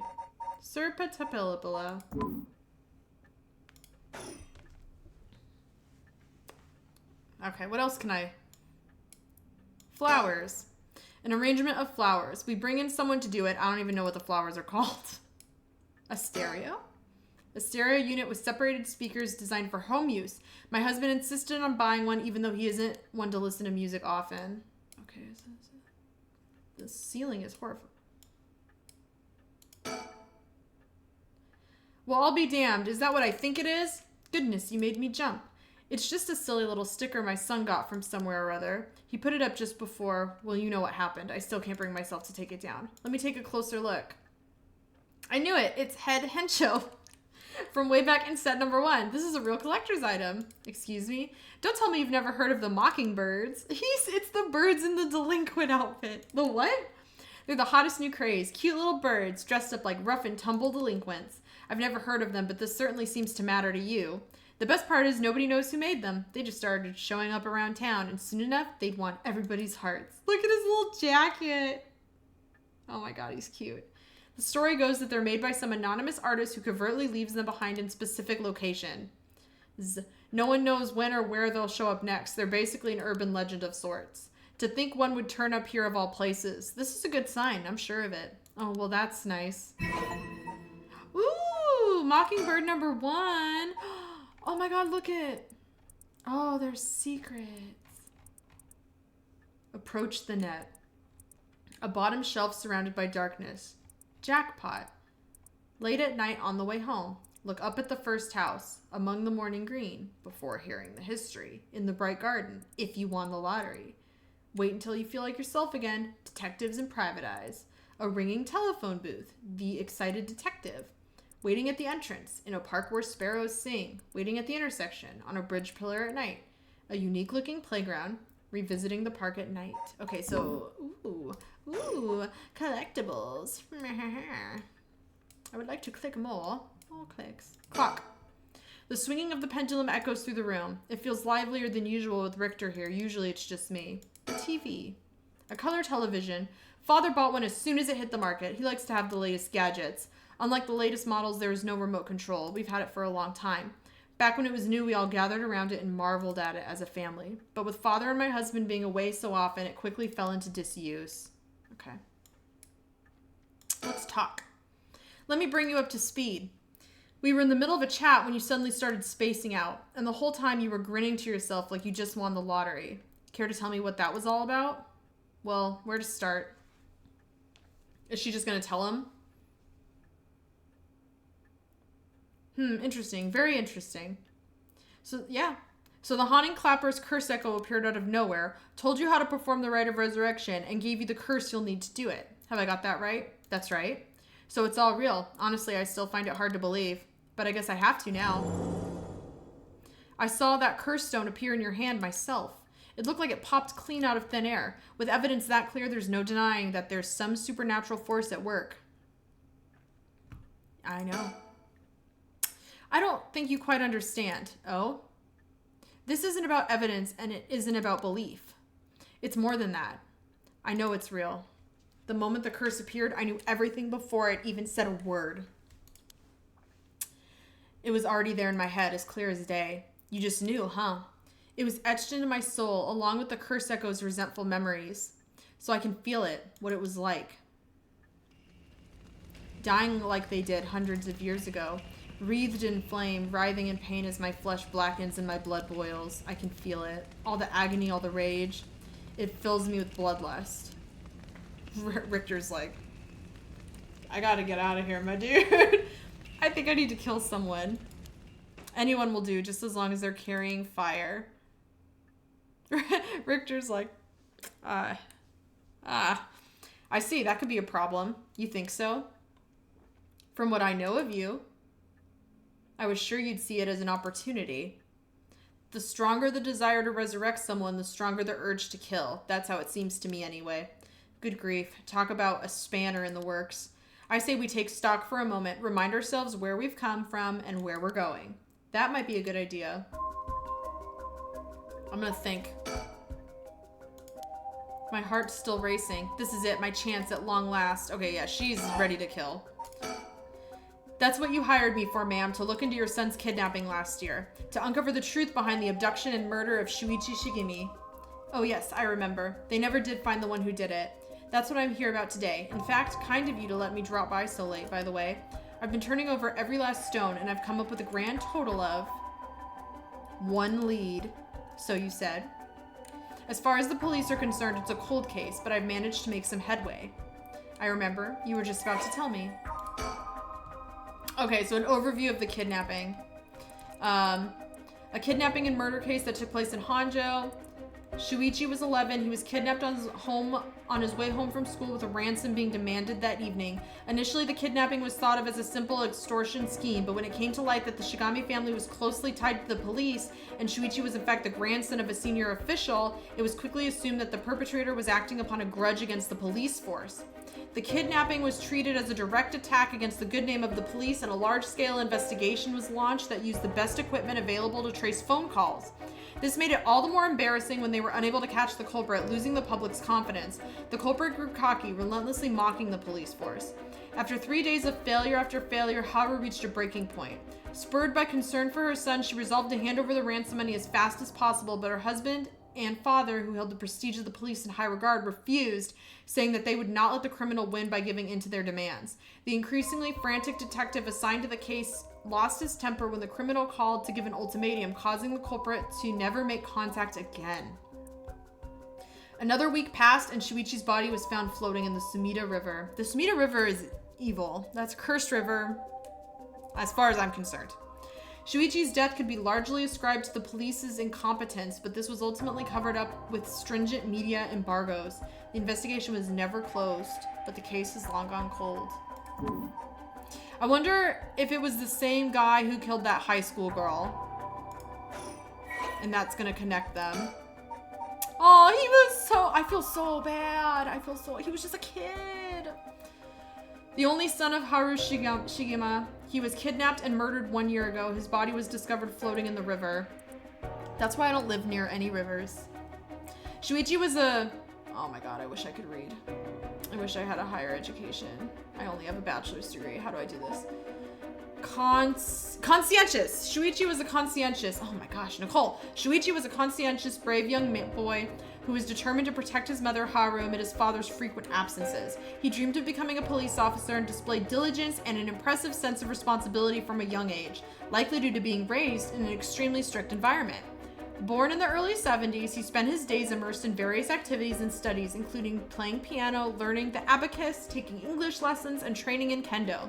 Shuichi's tendencies to put other people's needs over his own meant he died without ever telling his classmates how much he longed for them to all go out on a hunt for mockingbird stickers. He was just a kid. Okay. About the investigation. You know, we still need to figure out exactly what you want me to do. Tell you what, why don't I tell you what I found and then we can make a decision? All right. Tell me. You know, Okay, my bad. That was my fault. About the kidnapping. I suppose there's not much point going over the kidnapping itself. No, I'm very familiar. Then I'll leave that for the files to cover and just confirm a few things about the case. The police traced the culprit's calls back to, let's see here, Northern Oyoko River, here in Sumida City. That's quite a wide area. That's right. In the end, they never managed to nail down exactly where the calls were coming from, but it was almost certainly the same location that Shuichi was being held captive, since Shuichi's voice could be heard during the killer's calls. Oh, that's so upsetting! Northern Oyoko River is quite a distance from Shuichi's normal school commute. Factoring in that he was seen at school but went missing before he arrived at his house, it's likely he was abducted by car on his route home. Maybe, but exactly, Shuichi was a clever boy. He never would have gotten into a car with a stranger. That's right. I was very firm about that. I know he understood too. I even saw him warning the other children. It's possible that they forced him into the car. The only issue there is they weren't any witnesses to the kidnapping. You can't bundle someone into a car with that many students around and not be noticed. But nobody came forward to say they saw anything suspicious. So did they target him at some other time or somewhere away from his usual route? Both of those seem a little far-fetched. Which raises the question, how did the kidnapper pull it off? The police never managed to find an answer. In the end, they decided that the kidnapper must have just gotten lucky. Well, why not turn the problem on its head? The kidnapper managed to convince Shuichi to get into the car, but how? The only thing that makes sense to me is if they were somebody that he would have a reason to trust, a teacher, or a relative, or somebody else that he knew. But all of the adults Shuichi knew had alibis. The police checked them all thoroughly. They did, huh? No one throws numbers at a problem like the cops. But what if it wasn't someone he knew, or rather, what if the culprit disguised themselves as a police officer? That would explain why he didn't find them suspicious. The Shigemi family has close ties with the police after all. He would have had a reason to trust them. You might be right. But surely that couldn't have... Well, there's a problem with the theory. You'd be surprised how much police officers stand out. That's sort of the point after all. They're meant to be visible deterrent against crime. But here's another interesting little bit of trivia I happen to know. When you ask people to imagine someone suspicious, nobody pictures women or children, because women and children are not suspicious. Men are the problem. Even kids who have been warned about stranger danger often subconsciously expect that danger to look like an adult man. Besides, Shuichi was the sort of boy who wanted to be a police officer when he grew up. He must have had a very strong sense of right and wrong. That's right. Wait, surely you can't mean... Now you're getting it. If, say, a young woman approached Shuichi asking for help, what would he have done? If someone like that said they were lost and asked him for directions, would he have gotten into a car? He might have. My husband always told him that a man had a duty to watch out for women and children. You could certainly argue that that kind of attitude is outdated nowadays.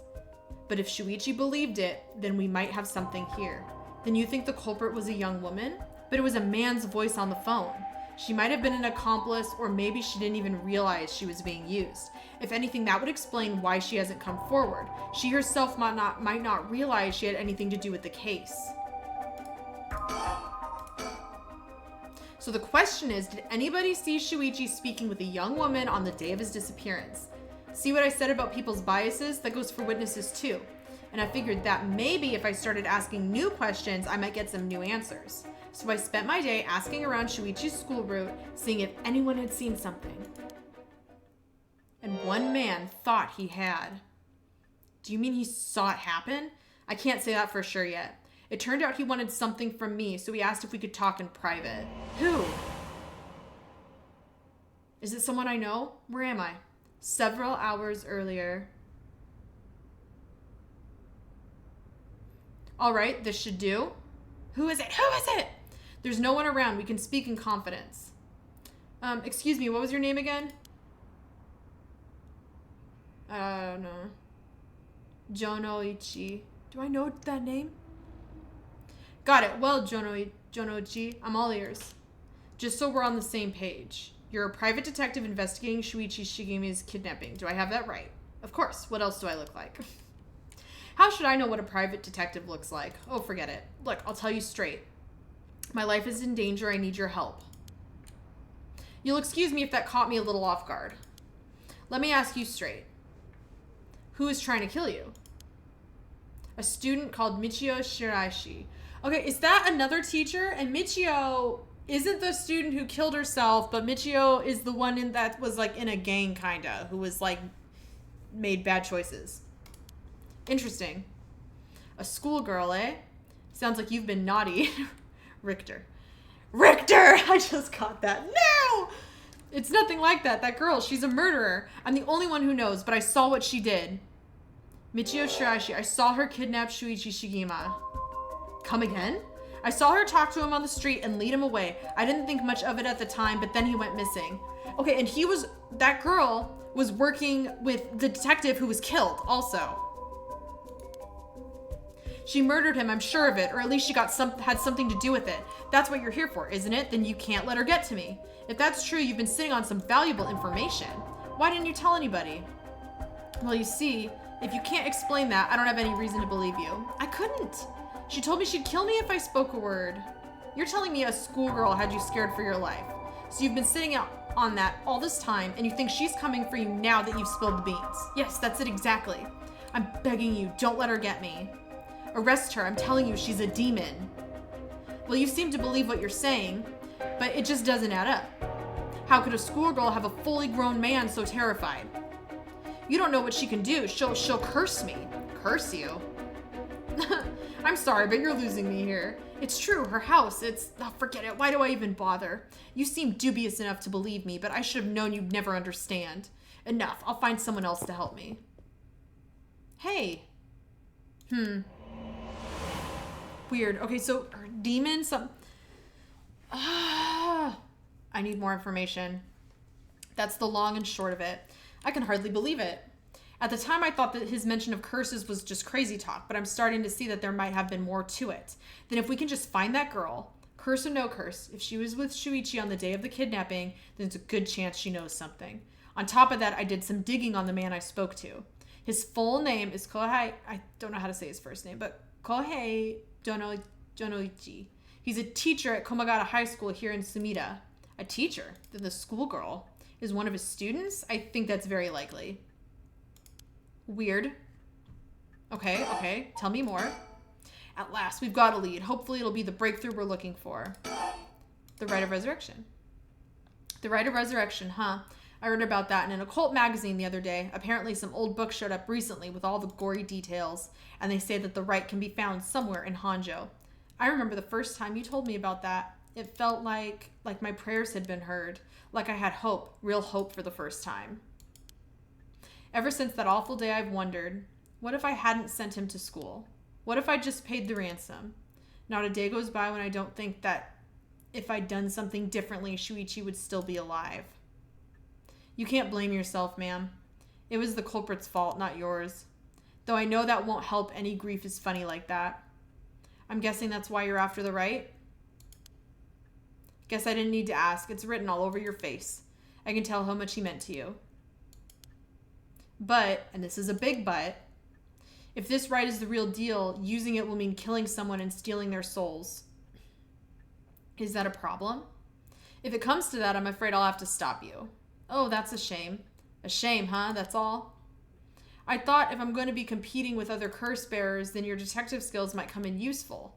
You realize you're talking about ending someone's life, right? Don't you see an issue with that? I think any parent in my position would happily kill for a chance like this. That's so, is it? Dear, oh dear, what I've gotten myself into. About the rite. If it makes you uncomfortable, then you won't have to get any blood on your hands yourself. I don't need you to kill the other curse bearers. I only need you to find them. I won't be party to murder, ma'am. Not even for a client. I don't think whatever she says he's not going to do, so I'm going to say that's a shame. I didn't realize you were so stubborn. Let me say, though, it's not like I don't get what you're going through. As long as you're not killing anyone with your own hands, maybe I can help you out. What do you have in mind? Well, how about stealing someone else's curse stone after they've filled it with soul dregs? Oh, so he gave her the idea to do that with Shogo. If that was all you were after, then I could lend you my services guilt-free. If the other curse bearers want to kill each other, that's their business. I'm not trying to be a hero here. I guess there's no guarantee a stolen curse stone will work, but we can worry about that later. Well, then I suppose we have a deal. Although, what if I stole a curse stone using my curse? Would you disapprove? That would void our contract, ma'am. Just warning you now. He's like, I don't want to do this. About my curse. Before we go any further, why don't you tell me about that curse of yours? The haunting clappers, was it? That's one of the 7 mysteries of Honjo, if I remember correctly. That's right. The original story did happen somewhere near here, I think. I'm sure I remember hearing that. In that case, my money would be on all the curse bearers being somewhere in Honjo. Our first move should be to narrow them down. Some of them are bound to try and come for you first. We'll need to be ready. The curses make their bearers more willing to kill, so an attack could come from anywhere. That sounds sensible. My curse. And if I remember correctly, your haunting clappers can set people on fire, but only if they have a naked flame or a lighter on their person. Is that right? That's right. In olden times, wooden clappers were used to warn people of fire. I'm guessing it punishes those who don't heed the warning. It seems like a good curse to have. It's simple and straightforward enough to use. Although it's hard to say how it stacks up without knowing what else is on the table. You really think it's that good? The target can't do much to throw it off, and it has a nice long activation window. It's big that it works on lighters too. Just slip one into your target's pocket. And say that condition were already fulfilled before they even knew you're there. They wouldn't even know what hit them. Maybe I won't have to actually use it. I could just tell someone I could, and they'd have to do what I said. Threats could work, although without any proof, it'll come down to how convincing you can be. If only you could use the curse, then back out at the last second. At the last second? What an interesting idea. I have a lighter right here. We could try it now. No, my God, no. That's an interesting proposition, but maybe not. I'm not quite crazy enough to make myself a guinea pig. Oh, I see.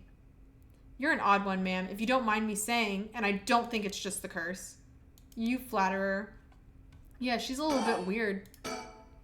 As for what we do next, first of all, I think you should stay indoors. Try not to do anything spontaneous or outside of your normal routine. Right then, have you decided what you want me working on? I want him to investigate the kidnapping. Because we did the one playthrough in the prologue with Shogo, where he did get enough soul drags, but all that happened was he died. Like, he was just found dead. So I don't think it actually does anything. So we're going to investigate the kidnapping. Finally. I can't get into my jacket while I'm trying to play this game. I just stuck my elbow in there. Let's fix this. Okay. Finally I have a lead. I need to know what happened to my son. Your wish is my command, ma'am. I'll focus all my efforts on looking into the kidnapping. Although something just occurred to me. You can't investigate the matter at night, can you? At least until the sun rises. Could you search for other curse bearers? All right, I see how it is. Well, I'd be happy to help. Odds are good that the other curse bearers are also working by night. Anyone they kill under the cover of darkness won't be discovered until sunrise. I bet they'll be trying to do as much as they can before morning comes. So it's settled then. I'll look into the other curse bearers by night, and once the city wakes up, I can start asking questions. I'll investigate the kidnapping as well. I'll even try and find Miss Shiraishi as part of the bargain. Thank you, that's more than enough. Are we done? Now then. I should get to work. There's only so much time before sunrise. I'll call you if I find out anything new. You stay here and keep a lookout. All right? There's no telling what kind of curses you might find out on the streets tonight. Don't go outside if you can help it, and try to be ready for anything. I will. Well, if that's all, I should get going. She immediately goes outside. She's like, bye. Yeah, she's immediately outside. Despite having obtained the curse of the haunting clappers, Harushigima is determined to use the rite of resurrection by stealing the remaining curse stones. She instructs her private investigator Richter to find the other curse bearers.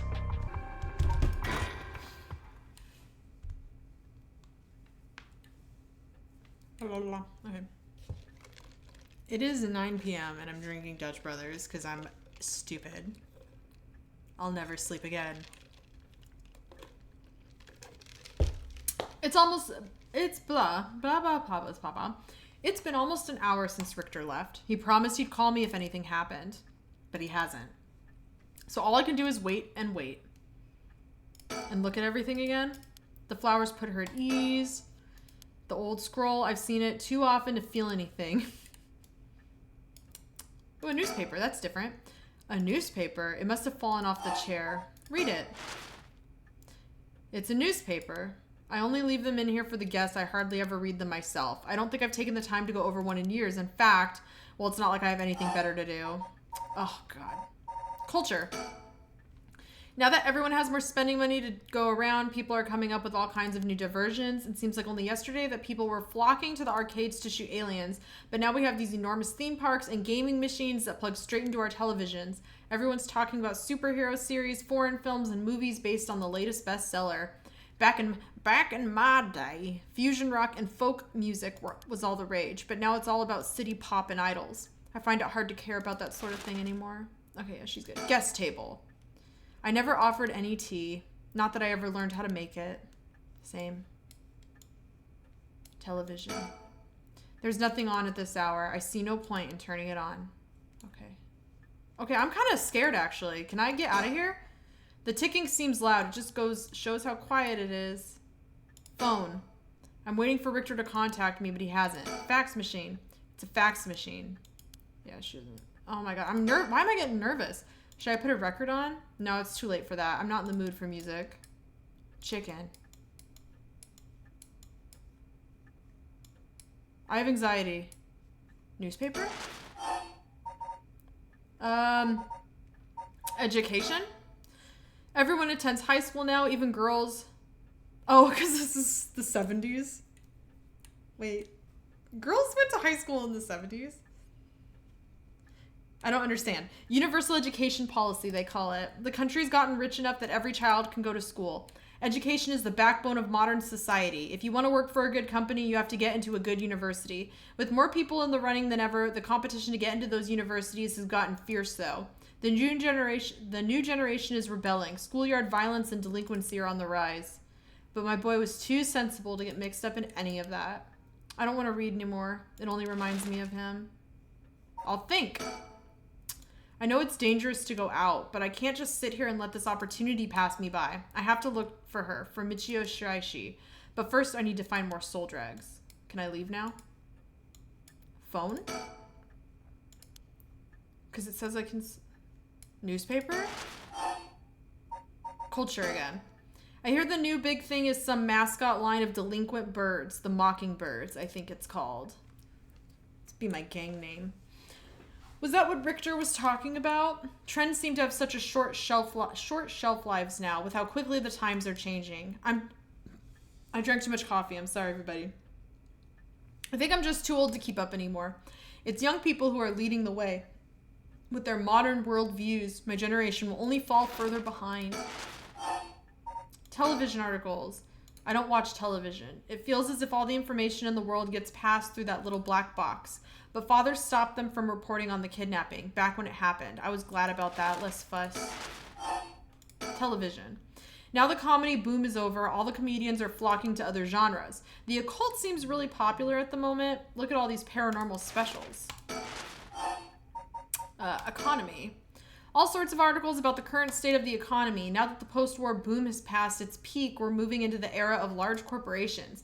It's about 220 to 230 yen to the dollar. Manufacturing is on the rise and exports are healthy. The dollar is down from its height and people are saying it could fall further. There's no denying how much the standard of living has improved in the past few years. It's common to own a car and television now, and supermarkets are better stocked than ever. Economy. Although with everyone flocking to the city, land prices are skyrocketing. Nowadays, most people can only dream of home ownership. The city center is going to be nothing but apartments before long. I'm not exactly a businesswoman, so this all feels like another world to me. And society. Society! It looks like the city's biggest problem right now is pollution. I remember how the air and water used to be even more polluted. The river was covered in scum from all the sewage and industrial waste, and it stank so badly it'd make my eyes water. Eventually, people started getting sick, and it couldn't be ignored anymore. Fortunately, it's gotten better since then. Although the air around the industrial district is still filthy with gas and smog. Society. If there's one thing Honjo never wants for, it's horrific crimes. They found a police officer dead in a local park the other day. A lot of my family are in the police. I hope it wasn't anybody I knew. I don't read the news anymore, not since last year. It brings back bad memories. Is there anything else? More society. Suicide at local high school. Oh, I remember that. A high school girl jumped off a roof a week ago. She was bullied, I think, or maybe it was something about exam pressure. What? But was this the one I was supposed to click? I went through all that. This can't be right. Her name. Michio. Okay, so Michio was the one who killed herself. Do you think Michio killed herself out of guilt for kidnapping Shuichi a year ago? Dude, that was... I can't believe it was the last one. It can't be. I gotta call Richter. There, yeah, okay. Richter. Answer, do nothing. Okay. Hello? Shigima residence. What if it wasn't Richter? Now it's 2 a.m. You guys can read. I'm not trying to be ridiculous. The Kamagata Bridge. I love Richter. He's my favorite character, I think. Richter called me out to meet him, and we came here to Kamagata Bridge. Richter, there's something I need to tell you. Funny, I was just thinking the same thing. Well, I figured that's why you called me, to tell me something. We're on Kamagata Bridge over the Sumida River. There's a highway on one side and a freeway on the other, but they're both deserted this late at night. Oh, that updated my file? Oh, because it's talking about the bridge. Ooh, it was completed in 1927 as part of the reconstruction effort following the Great Kanto earthquake. Amazing. Okay. Can I click anything else? Stupid-a-boo-ba-doo. Is there anything behind me? Above me? Can I... Ooh, the river. The Sumida River. The water is filthy and horrid, but at night when it's still, it looks almost peaceful. Can I ask you something, ma'am? Is the Sumida River what you Honjo folks picture when you think of home? I couldn't say. All I can tell you is that I can hardly stand the sight of it. Oh, because it's where her son died. Right, should have guessed. This was where they found him after he went missing. All alone, floating in that horrible water. All I can think is how scared he must have been, how cold he must have been. What did he ever do to deserve something so awful? I've come here every day since then, and I prayed the river to give him back, to give me back my son, day after day after day. You know, in olden times, people believed rivers marked where our worlds met the next. So the act of crossing flowing water had a huge amount of spiritual significance. Back when Edo was founded, the people of Chuo saw the Sumida River the same way. They associated the far side of the river with the afterlife. That same place would later become Honjo. All their fears and revulsion accumulated there and took rot. Ooh. But then the Ryogoku Bridge sprang up after the Great Fire of Miyareki, and just like that, Honjo was part of the city too. And as it turned from farmland into a town, the people surrounded it with man-made rivers and crisscrossed it with canals and waterways. Weren't those to prevent flooding? That's what I was told. They were, but that's not all they were for. Their other purpose was to contain all the corruption that had built up on the far shore, and stop it leaking through to our side of the Great Divide. Officially, they were a physical barrier, but unofficially, they were a spiritual one too. So if I have this right, are you saying that Honjo is a place where the real world meets the afterlife? Exactly. That's why the rite of resurrection is here rather than anywhere else. I'm sure of it. And it's probably why the 7 mysteries and their curse bearers have survived to the modern day. And I guess that would make this spot we're standing now right over the water, the border between life and death. If there was ever a place where bringing back the dead might be possible, I reckon it's here. It's funny that you mentioned praying to the river. That might have done more than you think. Is that supposed to make me feel better? Just thinking aloud, ma'am. Well, it's a nice thought. Did that just that uploaded the river? Uploaded. It updated the river. A Class A river that is part of the Arakawa River system, which runs through much of eastern Tokyo and empties into Tokyo Bay. During the Edo period, Sumida's riverbanks played a key role in the transportation of lumber used for construction. In addition to its logistical importance, it was also a place for the common folk to gather and enjoy activities such as seasonal flower viewing or river bathing, and there exist many woodblock prints depicting such activities. The area became plagued with sewage issues when the surrounding environs were industrialized in the post-war period, but the situation has improved since. Many unique bridges span the Sumida River, including the Ryogoku and the Azumabashi bridges, which attract large number of visitors as sightseeing spots. Massive fireworks displays in the summer are also always there to draw a crowd. The river has served as a cornerstone for both the city and its people, having both aided in its development and serving as an inspiring backdrop for countless works of art and literature. He's gazing down at the water. What does he see down there, I wonder? You go first. Please go ahead. All right, then. I've been poking around places connected to the 7 mysteries looking for curse bearers, and I think I found a few candidates. Haha! It's him! The guy who works at the soap store. Maybe. First, a tall man I ran into in Kichibori Park. I asked him for directions, trying to probe him a little, but he turned the questions right back around on me, and he was out of there the second he figured out I wasn't what he was looking for. I got the sense curses were nothing new to him. I'm about 40% sure he's a curse bearer. I don't think he was. Oh, the detective already got his. Your curse is gone, my dude. Then there's this middle-aged guy I saw on South Waragesui Street. There's no question about this one. He had one of the curse stones in his hand. He had a nervous air about him too. It was clear he was up to some shady business. Gathering soul dregs, I bet. He'd make a good target. A pair? So he's with a girl? I've only ever seen him alone. A young man and woman I saw around Ryogoku Bridge. This time the man came up to me and asked me flat out if I was a curse bearer. I told him I didn't know what he was talking about and he backpedaled and left. Looks like they lurk around there often looking for kindred spirits would be my guess. Though it didn't seem like they were quite working as a pair. Okay, maybe she's another soul person and he just, because you know how, I think his name is Namagaki. Namagaki was just asking everybody, are you a curse bearer? Do you want to work together? And she might have just said, okay, at some point. But if the detective path is still happening, his stone will be gone soon, I think. Which means she would have been watching the detectives. Maybe. Gathering soul drugs in a group might be a decent idea if you could make it work, but with things being how they are, it's got to be hard to find folks one can trust. They've got brass, though. I don't know what their deal is, but I'd like to find out. The detectives. Last is 2 detectives I've seen sniffing around. The police are involved. Not necessarily. A body turned up in a local park a few days ago, so they might just be looking into that. Still, the park's got ties to one of the 7 mysteries. Might be it was a curse that did the guy in. And if they're sending in detectives from the head office, then something's gotta be up. How do you know where they're from? Oh, because he knows Ario. Let's just say that when you're in this business, there are some faces you get to know. Anyway, that's everyone who's caught my eye. You found all of them in so little time? I really did hire the best. It's all in the name, ma'am. Richter Kai P.I. Oh my god, I love it. Look at his little Pokemon stance. How do you even do that? Wait. No. I don't know how he's doing that. My, an investigator extraordinaire. Is that why you can dress like that without drawing attention to yourself? You bet, an investigator extraordinaire can blend in like a chameleon in any outfit.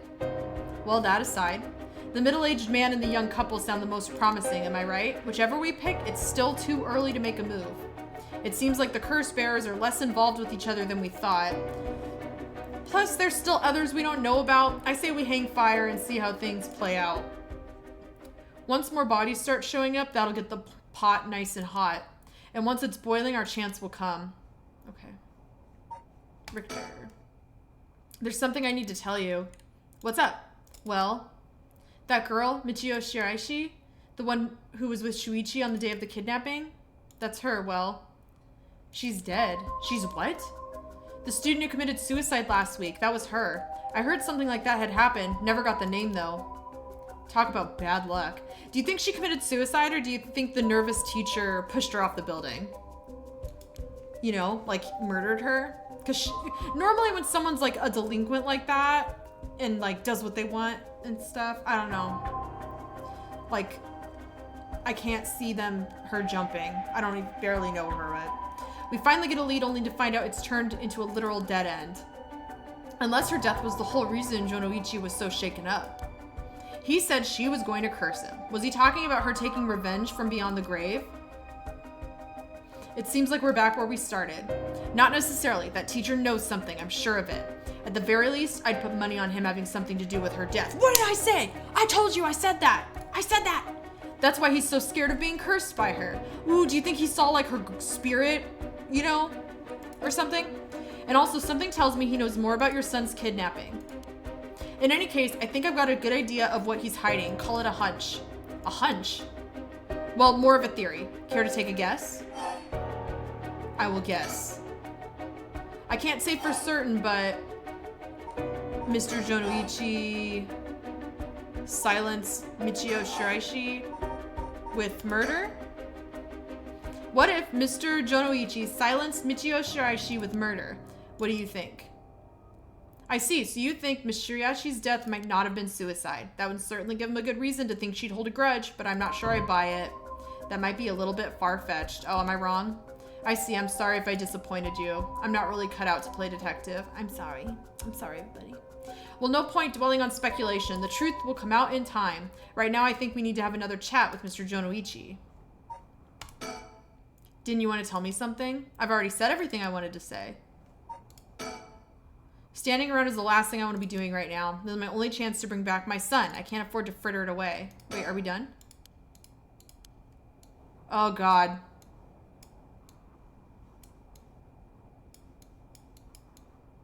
What? The river. I constantly think there's someone behind me. Oh, that's right. There's one more memory I have of this river. Do you mind if I tell you? Go ahead. It must have been about 20 years now when I was still a schoolgirl. Back then, the Sumida River was much filthier than it is now. It was full of garbage and industrial discharge. It was scummy and slimy, and it stank. You could look out over the water and see dead cats and dogs and pigeons just floating. Oh my God, disgusting. And one day, among all the filth and garbage, there was a piece of my missing classmate's hand. Did she? Okay, so she found the hand of the girl that the detective was investigating? And then he found the guy who had the storefront? What? It was almost a miracle when you stopped to think about it. What were the chances that someone would find a part of her that was still recognizable? And that, although everything but the palm had rotted away in the water, the part that was left would have had an identifiable scar, and that they could tell it had been a murder from the blade marks on the bone. Wait, are you talking about, yeah, the Nijima murders?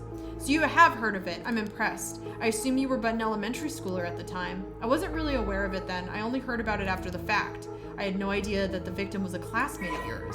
Okay. That's the guy who killed them. The man who made headlines over 2 decades ago as the perpetrator of the brutal killings known as the Nijima murders. He does not have a curse echo. Oh my God, it's so freaking scary. To be honest, it was a bit of a blur. A wave of chaos just parting around me. Something like that. They said the rest of her body must have sunk to the bottom of the river. They combed the riverbed, but they only ever found pieces. Everything else must have rotted and flowed out to sea. Afterwards, I heard that all the divers who had been looking for her fell ill. A sorry story for everyone involved, huh? It's funny, everyone figures the river's filthy already, so one more piece of garbage won't hurt, but every little bit makes it worse. It's a vicious cycle. I know I wouldn't want to go rooting around down there myself. That's right, which is why the riverbed is the last place anybody would go looking. Or so was the killer's thinking, I suppose. The times were changing quickly back then. Things were confusing, everyone seemed to be in a hurry. Young people were moving to Tokyo in droves. Some even ran away from home to make it in the big city. And they made easy targets for bad people. A lot of them ended up disappearing without a trace. You see, back then, if you chopped a body up into tiny pieces and threw it in the river, it would rot quickly and discreetly and sink to the bottom, never to be seen again. Are you saying what I think you're saying? They arrested him shortly after, Fumichika Nejima, the man who killed my classmate and cut her into pieces. He was so methodical about it, it couldn't have been his first crime, and people began to wonder how many other girls he'd murdered the same way. The police never found any evidence of other murders in the end. But the river knows the truth. How many corpses has it swallowed up over the years, I wonder? That same thought spread through everyone's mind, and they started to avoid this area. So really, the river has been rank with corruption for decades now. Or at least, that's how it seems to me. Well, was that interesting? Well, I can see why you don't have any good memories of this river. Yeah, this river sucks. With all that darkness lurking beneath the surface, there's no reason that you would. Still, if I may, ma'am, I'm surprised you know so much about the Nejima murders. Well, she found the arm. How could I not? After all, I was the one who found the hand. Yeah, well, I thought that, why is it like, da-da-da, like, oh, plot twist. She already said that, didn't she? Richter, was that not obvious? The police actually wrote me a thank you letter. They said it was only thanks to me that they managed to bring Nejima to justice. That was the only time my father ever said he was proud of me. Huh. I guess it just wasn't the killer's day. Sometimes I wonder if he resents me for it. Probably. Oh, can I click on the river more? The river. Only bad memories. Okay, that one's done. Is something wrong? Not really. It just struck me it's been 20 years since the Nejima murders. So it has. Not to spook you or anything, but I thought you might be interested in knowing. Life in prison doesn't always mean life. What is it, Richter? Sorry, I'm just like, wait, what? Precedent for first-time offenders being allowed out on parole after 20 years. So do you think, since it's been 20 years, do you think he's out now? Only if they're found to show remorse and the desire to reform themselves, of course. That was his entire thing, that he was so remorseful. That's right, I'm impressed you know so much. Still, it's hard for someone with a criminal record to reintegrate into society. I hear they've been trying to fix that recently, matching inmates with jobs and accommodation. Oh, really? They keep an eye on them, of course, and make them report in for regular checkups. But to avoid discrimination, they keep the inmates' records a secret from everyone but their employees. They even give particularly notorious criminals new identities so they won't be recognized in the workplace. My, the way you put it, it's like you're saying Fumichika Nejima could be out on parole right now, back in society under a new name with nobody any the wiser. It's possible. As it happens, a little birdie told me about a big name making parole a few months back. I don't know if that was Nejima, but our discussion just now did bring it to mind. I see. How unsettling.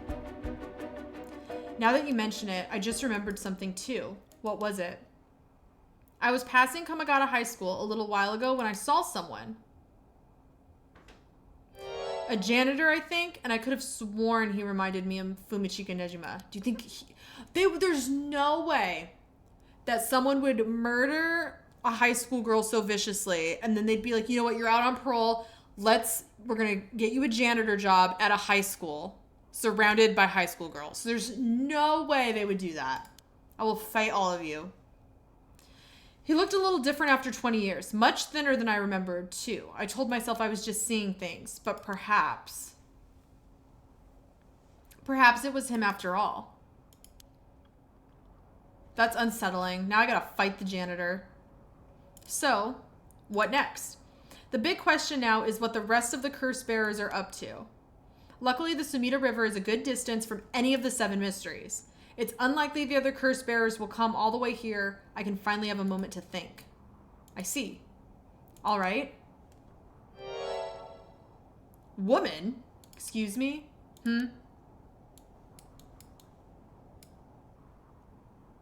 Okay, she was with Namagaki. She's a curse bearer or something. Because she was with the guy who had the foot washing mansion. Where did she come from? It's like she appeared out of nowhere. I didn't mean to startle you. I'm terribly sorry if I've gotten the wrong people, but would you happen to be curse bearers? Curse bearers? What's that then? It means someone who's gathering souls for the rite of resurrection. You have heard of the rite of resurrection, haven't you? Everybody's talking about it. Color me intrigued. Care to tell me more, Miss... What was your name again? Ayama Tono. A university student.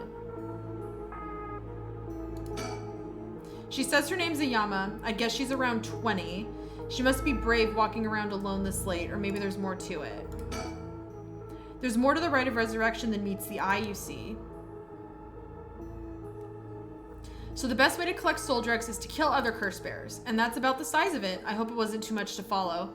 No, I think I got the gist. Funny old world we live in, huh? So are you saying you're one of the curse bearers? No, well, not quite. It's complicated. I'm not, but Yutaru is. Yutaro. Yutaro, is that your boyfriend? Oh, heavens no, just a friend. His full name is Yutaro Namagaki. Where, I suppose you could say partners in crime?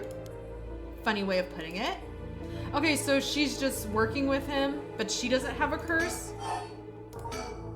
So where is Yutaro now? Well, about that, he's not actually a curse bearer anymore. He's more like a former curse bearer. Former? How so? I don't know the details myself, but apparently he lost his curse stone. Typical, right? He makes such a show of being a top student only to flunk where it counts. So now I'm out here looking for curse bearers myself. If you want something done right, I'm gonna think. That must be it. She must be half of the young couple Richter mentioned, but she isn't a curse bearer herself, and her friend has lost his curse stone. Neither of them will be of use to me. Tell me more about Yutaro Namagaki. He lost it? How did he do that? I wasn't with him at the time, so I don't know exactly what happened. All I know is that he came back saying he didn't have it anymore. Although, well, it's strange that you'd probe into that of all things. I'm just the curious sort, that's all. Sorry if it's a touchy subject. Oh, I don't mind. I don't particularly care about keeping it a secret. Yutaro can be a little irrational sometimes, so I have to keep a level head on my shoulders. Okay, hold Why did you approach us? Mind if I ask why you thought I was a curse bearer? Oh, that? I'm terribly sorry. I was so rude. I saw the two of you out late at night, and I suppose I made assumptions. Gotcha. Sorry if we gave you the wrong idea. Out of interest, what was your plan if we did turn out to be curse bearers? Great question, and the answer is I was going to ask you very nicely for your curse stones. And you thought we'd have given them to you just like that? Well, maybe not, but you know what they say, you never know until you ask. You must really love your boyfriend if you're willing to try something that risky. Oh goodness, no, we're just friends. My life doesn't revolve around him, you know. Okay, so now she's like, I'm seeing that they're not really a unit as much as they're separate kids, 20-year-olds or whatever. Separate entities. Okay. Anyway, I thought I heard a sound behind me. Anyway, you aren't curse bearers, so I'm just bothering you, aren't I? Please ignore me. Rite of Resurrection. So what are you trying to do with this Rite of Resurrection? Well, Yutaro has his own plan all laid out. I don't know if I can get behind it, though. It seems, how do I put it, self-centered? I mean, if you've got a chance to resurrect the dead, it would also be a waste not to use it on someone that really matters, right? So I was planning to steal his curse stone at the last second and use it for myself. Well, until he lost it anyway. Oh, but don't tell Yutaro I was going to do that, okay? I don't think he'd be happy to hear it. Of course, keeping secrets is my business. My, aren't you dashing? Who were you going to bring back? Sounds like you really have your heart set on this rite. What were you hoping to use it on? Do you promise you won't laugh? Cross my heart. Well, then let me tell you my master plan. Prepare to be amazed. Ahem. I'm an art student, you see. Woodblock prints are my specialty. Ukiyo-e in particular. I gotta look up what that is. You must be a cultured lady. Really? Do you think so? Everybody says it's a strange interest for a girl to have. What is ukiyo-e? Okay, I looked it up. Ukiyo-e means pictures of the floating world, and it's a genre of Japanese art that flourished between the 17th and 19th centuries during the Edo period, which would have been 1615 to 1867. Primarily produced as woodblock prints, the artworks depicted urban life, kabuki actors, beautiful women, and landscapes. Okay, so it's like on the wood blocks. Okay. Everybody says it's a strange interest for a girl to have. You know, people often think of it as some inaccessible high-class art form, but that's actually totally untrue. Back in the Edo period, it was the art for the masses, amusement for the common people. So when you think about it, we feel exactly the same thrills from every brushstroke as they did back then. Isn't that fascinating? Huh, yeah, I guess. And as far as I'm concerned, the indisputed king is the one and only Hokusai. Have you heard of him? Sure I have, he's famous. Didn't he live somewhere around here back in the Edo period? That's right, you're just as knowledgeable as you look. His 36 views of Mount Fuji are so iconic, they're the only works of his most people know. But Hokusai was so much more than just mountains and waves. That's only the teeny tiny tip of a veritable iceberg of work. I've got to admit, I only really know him from those landscapes myself. Oh, don't worry about it, anyone can learn. When Hokusai died at the age of 90, he left behind over 30,000 drawings. That's multiple drawings a day for 80 years. Amazing, right? So he kept on drawing right up into his old age, huh? That's impressive. But even in his final years, he was never satisfied with his own work. His dying words were, "Should heaven afford me but 5 more years, I shall finally become a true artist." Even on his deathbed, he still thought he had more to learn. He was already the greatest painter and artist of his era. Who knows what he could have done with more time? Well, that's what I want to find out. Hold on, are you saying... Besides, he always said he wanted to move out of 100 houses, but only made it to 93. Isn't that just tragic? Oh no, nuh-uh. No way this is going where I think it's going. Imagine the masterpieces he could create with modern techniques. I feel all dizzy just thinking about it. You've got to be kidding me. So if I understand correctly, you want to use the Rite of Resurrection to... That's right, I want to bring Hokusai back to life. That's certainly a novel idea. That's what she'd use it on? What a waste. Okay, so I got him. So, oh, I know this. The 36 Views of Mount Fuji, the Great Wave off Kanagawa. This very famous painting. So she wants to bring him back to life. And he was... I wonder, is it true that he was born in Honjo? It says, the internet says he was born in Edo. I know he was born during the Edo period, so maybe the internet is just like not understanding what I'm trying to ask. But that's interesting. I believe that is interesting. The 36 views of Mount Fuji and the Hokusai manga. Okay, well, she just told us all that, so I think we're good. Interesting, though. Oh my gosh, is that the time? I should be going. I need to get my hands on a curse bearer before daybreak. Sorry for flagging you down out of the blue like that. Best of luck. She's so chill about it. Richter looks pissed. It updated her. Curse Echo question mark. So maybe she is a curse bearer. Working with Yutaro Namagaki. She's clever but calculating university student who only has time for her own interests. She's making the best of a recent boom in the popularity of female university students, incited by their appearances across TV commercials and radio programs. Ayami is content to ride this trend so long as it allows her to get her hands on whatever she needs and wants in life. Recently, Ayami has figured out that older men will fall for her if she acts a little bit stupid. Don't do that! She was approached by Yutaro Namagaki in town, and although she was not attracted to him, agreed to date him. Okay, so they are dating. Because his family seemed rich. However, she does not think much of him as a human being and is beginning to grow bored of the relationship. I kind of feel bad for Namagaki now. Oh, my B, dude. Okay. Well, there goes trouble. If we're going after curse stones, we should keep an eye on her. 2 if we can. Why do you say that? Before she left, she wished us best of luck. She's got at least an inkling that we're curse bearers. My. There's a good chance we'll clash sooner or later. We're after the same thing after all. You head on back to the mansion, ma'am. I think I'll tail her for a while. Okay. I wonder if I'll have to do another playthrough where I use my curse stone and kill everybody. No more curses. Haru has received multiple reports about other suspected curse bearers. Although concerned about Ayame Tono, who is apparently also after the curse stones, she entrusts Richter to continue his investigation.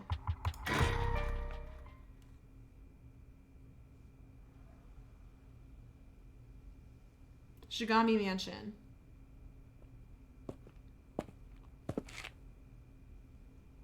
I'm home. It's 3 a.m. Back here again.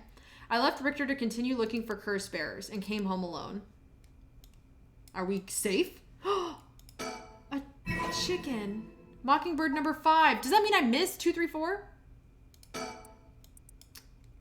Which one was 5? The ostracizer. Look at his little jacket. Oh my god, I love him. Maybe I need to look around more. Okay. Surroundings. I can hear the wind rustling in the trees. Mansion. The old Shigami mansion. We rebuilt it here after the Great Kanto earthquake. It's always stayed the same all these years. Even the war didn't touch it. I never liked it growing up. I always wanted to live somewhere more modern.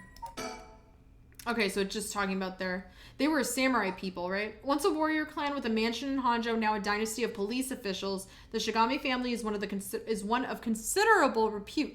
The family estate was originally located some distance from the city, but the Great Kanto earthquake of 1923 forced them to rebuild in a new location.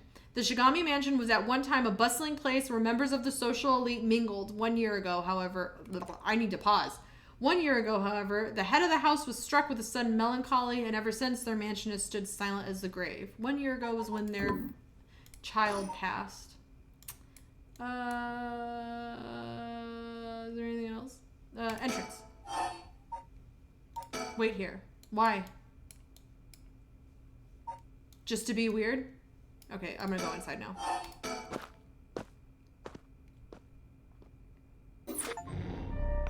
Was that it?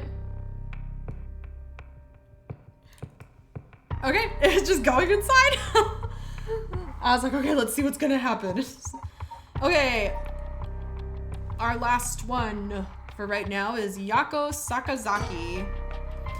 Yako Sakazaki searches for the rite of resurrection, hoping to revive her friend who jumped to her death. Okay, so she's trying to revive Michio. To get the information she needs, she meets with her classmate Mio Kurosuzu in their classroom at midnight to attempt using a spirit board. Was Mio Kurosuzu... I know there's a high school student working for the police officers. Was that Mio? He mentioned someone? La midnight. Oh, I hope the janitor's not here. No, that's scary. No, I don't want him here. Okay. Blah, blah, blah, blah.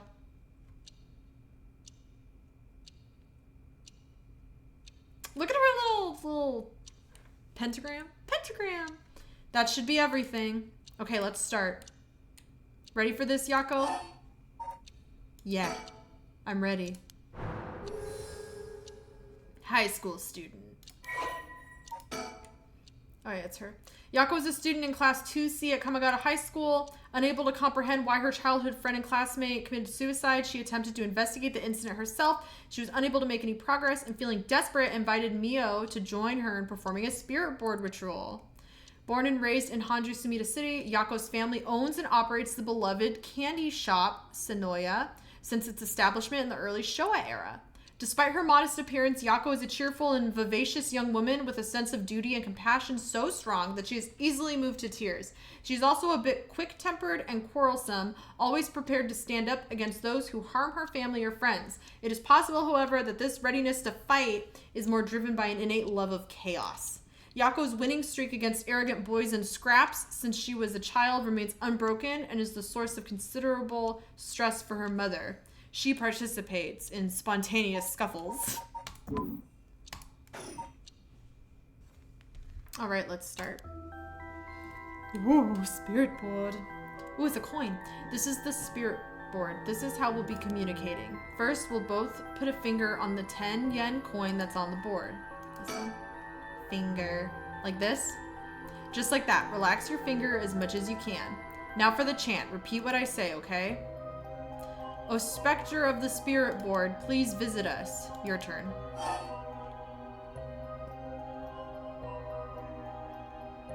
Specter of the spirit board. Board. Specter of the spirit board, please visit us. Specter of the spirit board, specter of the spirit board, please visit us. Good. Oh god. I was like, what does it want to do? Please tell us if you are there. Whoa. Yes. Whoa, it really moved. Looks like we succeeded in the summoning. We can ask questions now. Right, questions. Start with a question you know the answer to and see the response. Then when you know your questions are being answered truthfully, you ask what you really want to know. Okay, I'll start with something simple.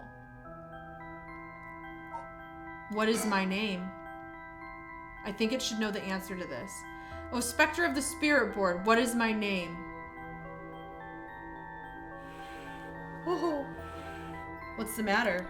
How strange. It doesn't know? It doesn't know my name? Huh? It told me no. I bet it means it doesn't know. It may be the specter of the spirit board, but it doesn't know everything. Is this spirit really the real deal? Yes. The spirit's like, how fucking dare you? I feel like it's giving me attitude. What is this place? Oh, specter of the spirit board, where are we? H. I. G. H. S. High school. C. H. O. O. L. High school. High school, that's right. The answers don't seem to be very precise. What is this girl's name? Fine, what is the name of the girl across from me? Oh, it knows her name.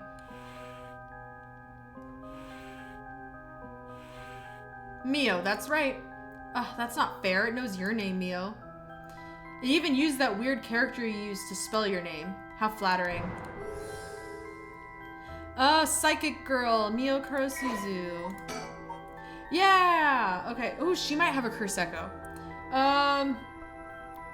Mio transferred to class 2C at Kamagata High School about 2 months ago. Although she's an extremely mild-mannered young woman, she exudes a somewhat off-putting dark aura, which makes it difficult for her to form friendships. Mio has, however, found a friend in her classmate Yako Sakazaki and has begun opening up to her little by little. The truth of the matter is that Mio is the apprentice of a famous psychic, possessing exceptional spirit sense. She takes on the troublesome task of surreptitiously handling spiritual disturbances that break out in the schools across Tokyo before they become a problem. She transfers schools frequently as a result and thus has trouble making human friends. Non-human friends. Mio has already solved an incident at Komagata High School involving a female student possessed by a spirit. Although she takes effort to hide her spirit sense, many develop an impression that Mio has a deep knowledge of the occult and the paranormal upon first meeting her, leading her to be anxious that her secrets have been exposed. The most common comment she receives is that she seems to get along well with crows and black cats. I bet even the teachers get it wrong all the time. I guess these paranormal beings just tend to take a liking to you. Huh, I don't know how I should feel about that. What is my name again? I'll ask it again. What is my name? No. It didn't even hesitate this time. Ugh. Is it really you? Oh, Spectre of the Spirit Board, are you truly the Spectre of the Spirit Board? No. Is it lying? Not quite. The Spectre of the Spirit Board is just a temporary name we call them when using the board. We're actually calling a spirit with a strong tie to this place or one of the people participating. In other words, a spirit that just happened to be nearby that just felt like answering. They don't really think of themselves as Spectre of the Spirit Board. Oh. Feels like some of the mystique has disappeared. Do you mind if I still call you Spectre of the Spirit Board? Okay. Okay. Thanks. Always good to remember to say please and thank you. All right, it's time to try asking serious questions. Who does Mio have a crush on? Oh, Spectre of the Spirit Board. What is the name of the boy Mio has a crush on? Hey, you're gonna ask that kind of question? Doesn't everyone ask this kind of stuff with spirit boards? Besides, I'm curious. No, let's not do this. No. It likes Mio more. Huh, it said no. Guess that must mean you don't have a crush on anyone. Phew. Yeah, that's it. No is correct. Let's move on. Oh, or maybe... Oh, Spectre of the Spirit Board. Do you mean the boy isn't in our class? Yes. Wow. Stop that. Don't make me exercise you. If that's the case, then... Oh, Spectre of the Spirit Board. Is it a teacher at our school? Okay, thank God. I was like, please, I don't want to do this. Ah, no good, huh? Phew. Yako, cut it out already. We made the effort to sneak in at night. We shouldn't waste time with these questions. Okay, you got a point. Michio's cause of death. Okay, here I go. I'll be serious now. Yes, please. Spectre of the Spirit Board. Did Michio Shiraishi in our class, who died by committing suicide by jumping 1 week ago, really commit suicide? I knew it! She did not. So it really wasn't. I'm not surprised. I never believed it from the start. Now's the important part. Oh. This is the delinquent child?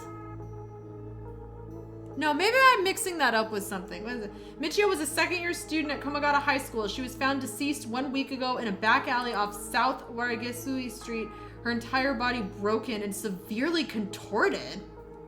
Police determined that Michio committed suicide by jumping from a nearby apartment building as there was no suicide note. The police based their conclusion on interviews with Michio's peers. No, this isn't the I kept thinking this was like the delinquent, but it's not. Michio was an honor student with a good head on her shoulders and consistently excellent grades, making her a favorite among the teachers. Although she appeared somewhat reserved, she had a positive outlook on life and a courageous spirit. Michio and Yako formed a long-lasting friendship during childhood, with Yako's unbending, uncompromising attitude deeply influencing Michio. However, beneath her strong exterior, Michio had been pushing herself too hard and keeping her emotions bottled up to the point that they risked overflowing. Following her father's death 3 years ago and moving to a new house, Michio began avoiding Yako. Although the two remained in the same area of town and attended the same high school, they gradually grew apart.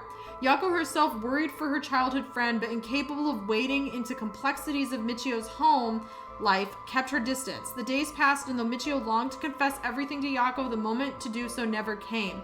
Michio carried an old talisman, a memento of her father, with her at all times. Okay, so she was an honor student, a good kid.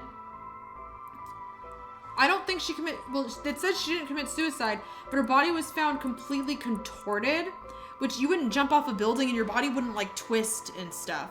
And then she was the one who convinced... Shuichi would have definitely gone with her because she looks innocent enough. Like... But why would she get him? What was her cause of death?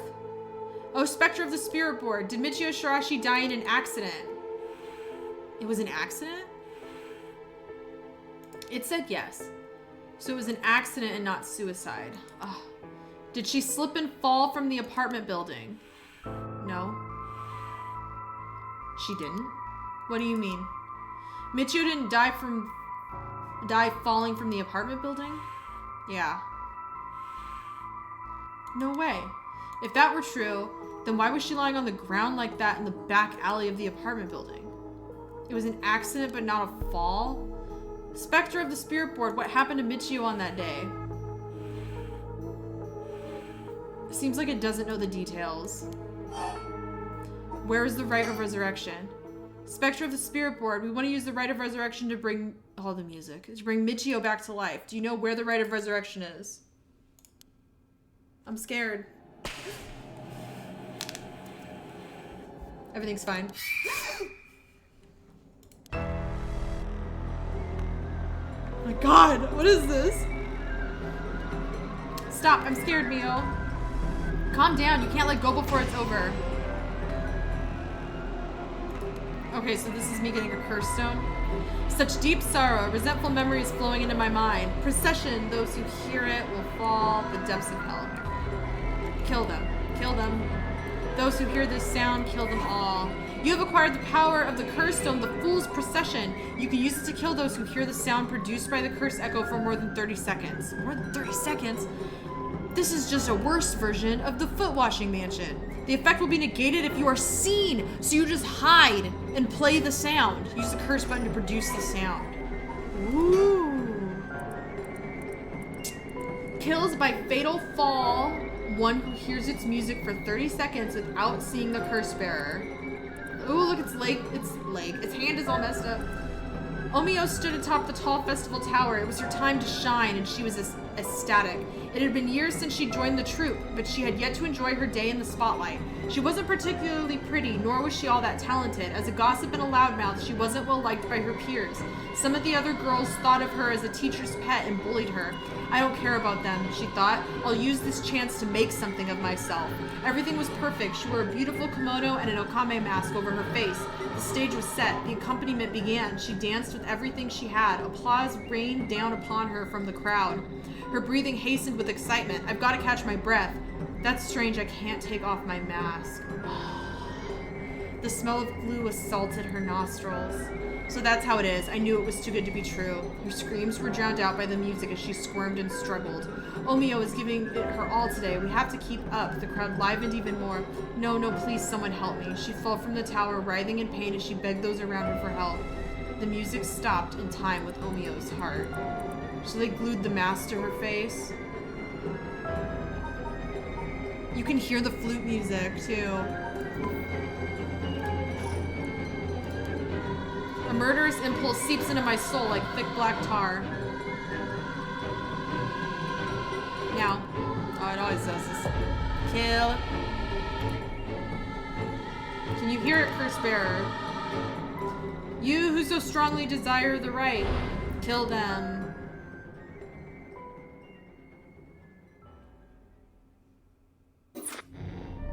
Okay, well. 2 things to remember. The information they gained from the spirit board suggests that Michio's death was not a suicide. When they continue to press the spirit board for the location of the rite of resurrection, a curse echo appears. A week ago. Look how happy everything is. The music is so, like, nostalgic for some reason. Everything's cool. Okay, am I gonna see her? Is she... Oh, I was like, what happened? Hey, did you hear someone from our school committed suicide? What? Crazy. What? Really? Who? Oh, I don't even think I click. It's just, I'm just in a cutscene. I heard that Michio from Class C, right? Is this how she found out her friend died? No way, Michio. She'd been acting pretty strangely lately, but I still can't believe it. Okay, no, that was just, okay. This way. You hear about suicides on the news, but for it to happen here, it's a little scary. By the way, isn't there a girl who transferred into Class C recently? Oh, I heard about her. She's gloomy, doesn't stand out much. Oh, that's Mio. Did you know that the school she was at before she transferred also had a suicide? Because Mio was investigating. Seems like kind of sketchy or whatever word it said that I missed. Oh, these guys. Did you know I heard Michio's mom remarried last year? They say her new stepdad is a total jerk. Really? How so? Like, he'd peek on her while she changes and couldn't keep his hands off her? Oh my god. He's an ex-con? If she resists him, he gets violent? Girl. I'd probably think about killing myself too if I did. Go to a trusted adult. If something like that's happening to you and you're young, go to a trusted adult. When I was a teacher, you know, kids would come and tell me things like that were happening, and I'm not gonna like delve into details, but we acted immediately. You gotta always find your trusted adult, my dudes. Did you hear about Michio in Class C? Yeah, she seemed like the stereotypical honor student in her first year, but she stopped showing up to class and her grades started dropping after her third semester. So she offed herself because her grades were bad? No fair. No, just thinking about practice. Oh my gosh, don't talk like this. Don't,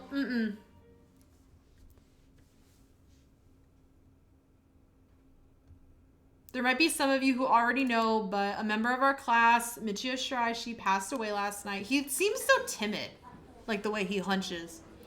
Okay, calm down. I know this comes as a surprise, but please keep quiet. The cause of death is still under investigation, and there's nothing we know for certain at the moment. Detailed investigation reports will come from the police, so don't go spreading any rumors. Why does he think she was after him, though?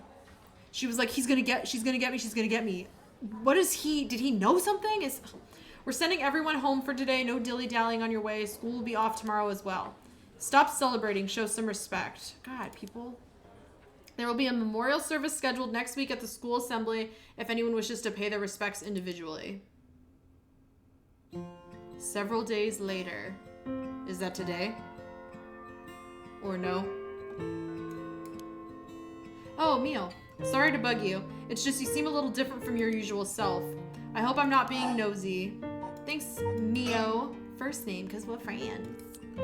Was I acting that strangely? Yeah, enough to make me worry. If you want to talk, I'm happy to listen. Yeah, this is perfect timing. There's actually something I want to ask you. Yeah?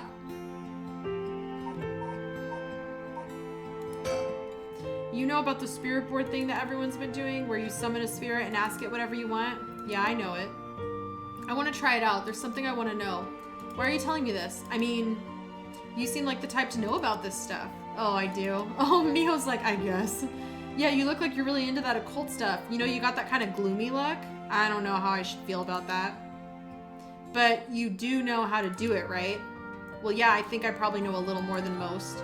Okay, please help me. You're my only hope. Obi-Wan Kenobi. Okay, please help me. You're my only hope. Okay, well, Rite of Resurrection. Hey, Mio. You know about the Rite of Resurrection, right? Yeah, it's that thing Mr. Araishi apparently discovered and wrote an article about. Is that the same? No, that's a different last name. I was like, I doubt there's many people who don't know. He's always talking about it. Oh yeah, he was a teacher at their school, the historian. Do you believe it's real? Huh? Well, it sounds a little too good to be true.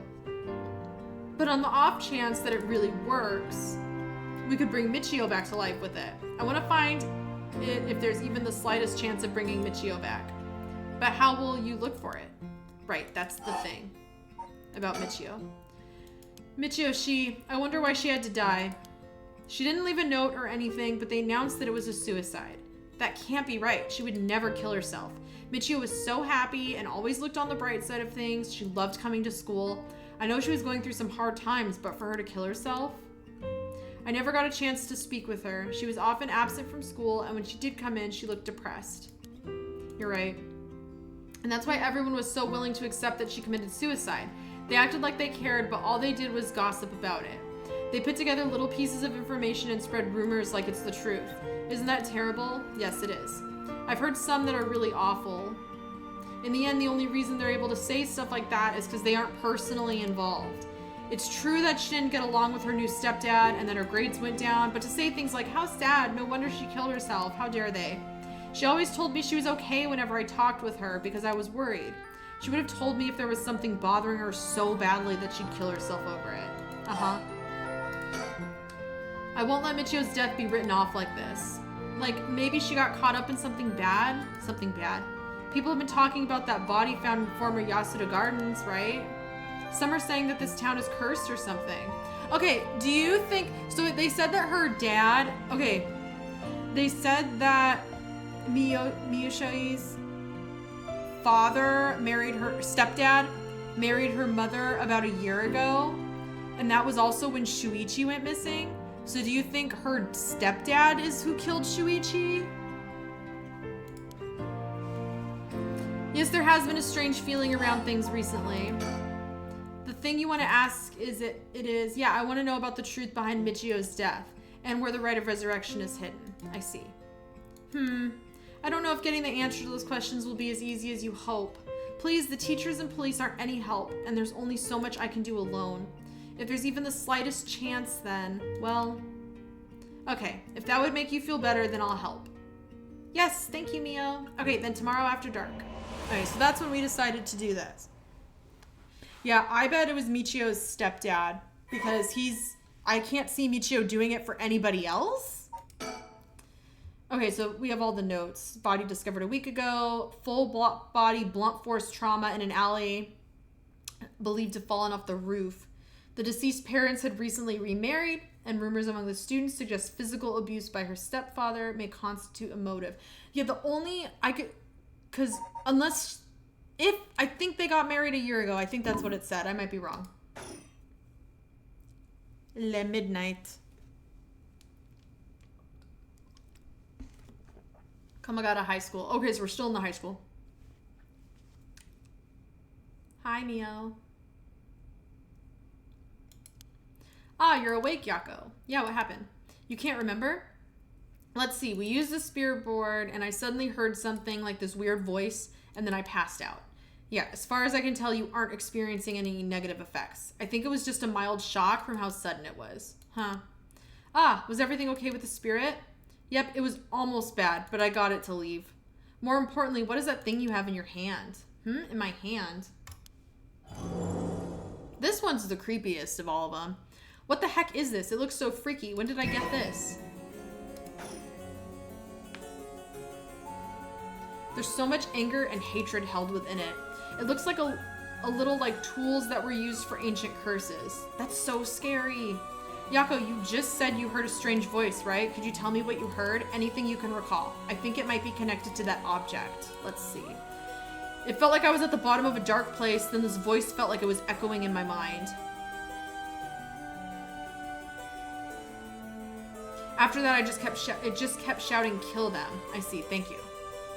Yako, I think you may have exactly what you need in order to use the rite of resurrection. A curse with the power to take people's lives and turn them into soul drags. What? You mean this is a real curse? I know I said I wanted to use the rite of resurrection to bring back Michio, but why? Why me? It makes no sense. Yako, please calm down and listen. Yeah. I'm sorry about panicking. No, it's okay. Fear is something we feel in the face of the unknown. Long ago, people would give names to phenomena they couldn't understand in order to live with them. However, modern-day developments in science and culture have pushed for the rejection of things that can't be measured, and so the paranormal has been treated like it doesn't exist, but they've been around since a long, long time ago. If you just understand, you can see that there's nothing to be afraid of. First, calming down is the most important. Accept reality for what it is. Huh. I only really gave this stuff a shot because it was popular, but you really do have a connection with this stuff, don't you? Well, I suppose to an extent. Hey, Mio, what do I do? Where do I start? Am I cursed? Am I gonna die? It's okay, I'll take care of the curse. That's why I'm here in the first place. What? Trust me. I'll take care of things. It'll be alright. Thanks. I was the one who dragged you along to do the spirit board. It's fine. You're desperate to find a way to try and help your friend. But spirit boards are dangerous. You have to take them seriously. So I'm glad you invited me. Alright, let's review everything we've learned so far and think of how to move forward. Sounds good. Okay. About the 7 mysteries. The mysterious voice said the cursed stone is called the Fool's Procession, right? Yeah, that's from the 7 mysteries of Honjo, right? Our school is said to be connected with a story with the same name, one of the mysteries. Right, I don't think it's a coincidence. This is just a guess, but it's possible that you were chosen because it could feel your desire for the rite of resurrection? If this is a curse of the 7 mysteries of Honjo, then it's possible that there are others who received curses associated with the other mysteries. Yeah, that voice said that there are other curse bearers, or whatever you called them. Not only that, apparently you can get a lot of soul dregs by killing a curse bearer. Right, that's certainly not good. Even if we have no intention of killing others with the curse, there's a chance you may be targeted if other curse bearers find us. Eep. We'll have to avoid anyone who has another of the curses. That means we should avoid people at night as much as possible. Okay, and the curse. What is this curse? Am I cursed? Well, I've only looked into it a little, but I wouldn't quite say you're cursed. It's more like you've gained the ability to use the power of a curse. So there shouldn't be any kind of negative paranormal effects on you. The power to use a curse. Do you mean this curse stone? Yes, if the curse stone is used under certain conditions, a curse will be placed on someone taking their life and turning it into soul dregs. Soul dregs are said to be required to enact the rite of resurrection. Normally, a curse is a spell that would only be usable by a myoji of considerable talent. I believe that the curse stone makes it so that even normal people can use them. So someone like me, with no knowledge, could curse someone. Yes, but it's still nothing to take lightly. You could end up having it redirected right at you. To tell you the truth, something unusual did happen while we were using the spirit board. It happened right around midnight, I think. This whole area seems to be under the effect of the Feast of Shadows. What's the Feast of Shadows? A type of spell that temporarily boosts the potency of the supernatural. It also has the effect of making the powers of certain curse echoes manifest more easily. Judging by its strength, I'd say it probably covers about a 3 to 4 kilometer radius. 3 to 4 kilometers. That's big enough to cover all of Sumida City. Okay, so somebody released the Feast of Shadows. I think the Feast of Shadows was used to cause the resentment lingering in the area to manifest as curse stone. So someone caused the curse stones to appear. Probably the historian? It's likely that it was done by someone who wants to uncover the rite of resurrection. This isn't something to happen naturally. Okay, the Feast of Shadows is a technique that allows one to create a field that temporarily boosts spiritual energy. In addition to amplifying the spiritual power of a particular area, it can be used to amplify the strength of grudges and desires tied to that area. It's dependent on the abilities of the user, but it's possible to limit the scope and range of the spell to such a degree that one could use it to amplify the power of even those not naturally gifted. So that's how people who aren't naturally gifted are able to use the spirit stones. Okay, tell me more. A cursed stone's powers can only be used in this area under the influence of the Feast of Shadows. The effect also only appear after the sun has set by setting a limit on when they can be used. The curses are strengthened. So the curses can't be used outside this area or during the day. Okay, so during the day, we are safe. We are not going to get cursed. Nothing bad can happen to us. Correct. But speaking of limits, to actually use a curse to kill someone, there are conditions that need to be met. I know all this. I, as Nicole, know all this. You mean like how my curse echo needs someone to listen to the sound it makes for 30 seconds? I don't really understand. Like, how do I even summon the curse echo or make the sound? Do I just, like, will it? Do you mind if I try? Stop, stop, stop. You shouldn't be using curses so willy-nilly. Even if there are conditions that have to be met, the power to kill someone without leaving behind evidence is dangerous enough. In that sense, maybe you really have been cursed. Hers is such a bad one, honestly. I'm sorry that you got wrapped up in this situation, even though I'm here with you. Okay. That curse stone. I think whoever holds it becomes a curse bearer. It would probably be best for me to hold on to it, but then I'd feel bad about forcing it onto you. No, I sense a powerful force rejecting me. I don't think I'd be able to take it. Really? Why? If we tried separating it from you, the curse may trigger. That's how bad I sense it wants to stay with you. Ooh. The curse stone might look like nothing more than an old Netsuke carving, but I can sense a powerful, resentful energy from it. I don't think it's a good idea for me to even touch it. I may seem like I know what I'm doing, but I don't know how to handle something this powerful. Really? This little thing?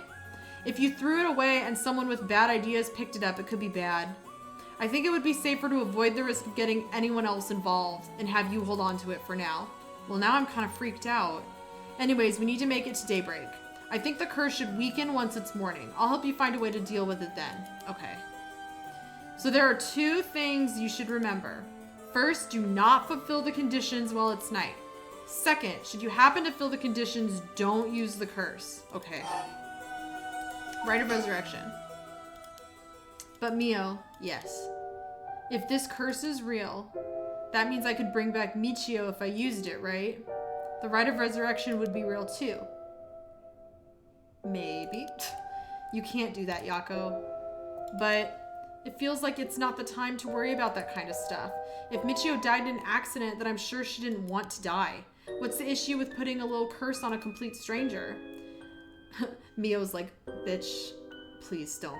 I sort of feel like it wouldn't be a big deal. What's going on with you? You're not acting like yourself, Yako. You would never even consider taking the life of another person. It's the curse's influence on you. Maybe the curse echo's grudge is rubbing off on you. Will you show me it for a second? Ooh, Mio, I don't know, girl. Is there something inside it? No, stop. Yako? Oh, I'm sorry. But it's like, I just suddenly really didn't want you to touch it. I understand, I'm sorry. But you need to give up on the Rite of Resurrection. What? Because that's the real curse. Using resurrection as a lure, it tempts curse bearers into using their curses. You have to resist it. Don't let yourself be deceived by some curse.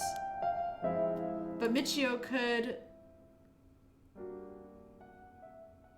The music. I think for tonight we should get you home to rest. I'll walk you. The curse's influence should subside in the morning. Okay. I'm sorry, but I'm telling you that you need to give up on the rite. It's beyond us. Even a single curse stone alone is too much to handle. Bringing back the dead isn't something so simple. I know how much it hurts, but focus on just worrying about surviving tonight. Even now, we're in great danger. Okay, let's get going then, shall we? We'll take the same route we took to get here. Okay. Oh god, there's no one else at the school, right? The night shift janitor shouldn't be patrolling this late at night either.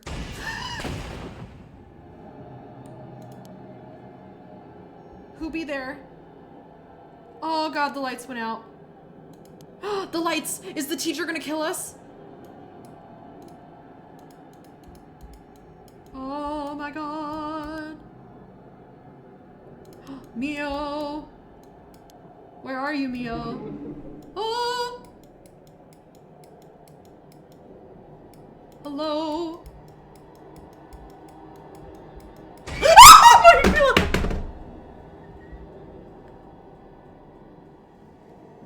What the fuck was that? Dude, Mio, where are you? Oh my god. I pulled this whole thing that scared the shit out of me. I can't see you. Where are you? I can't see anything.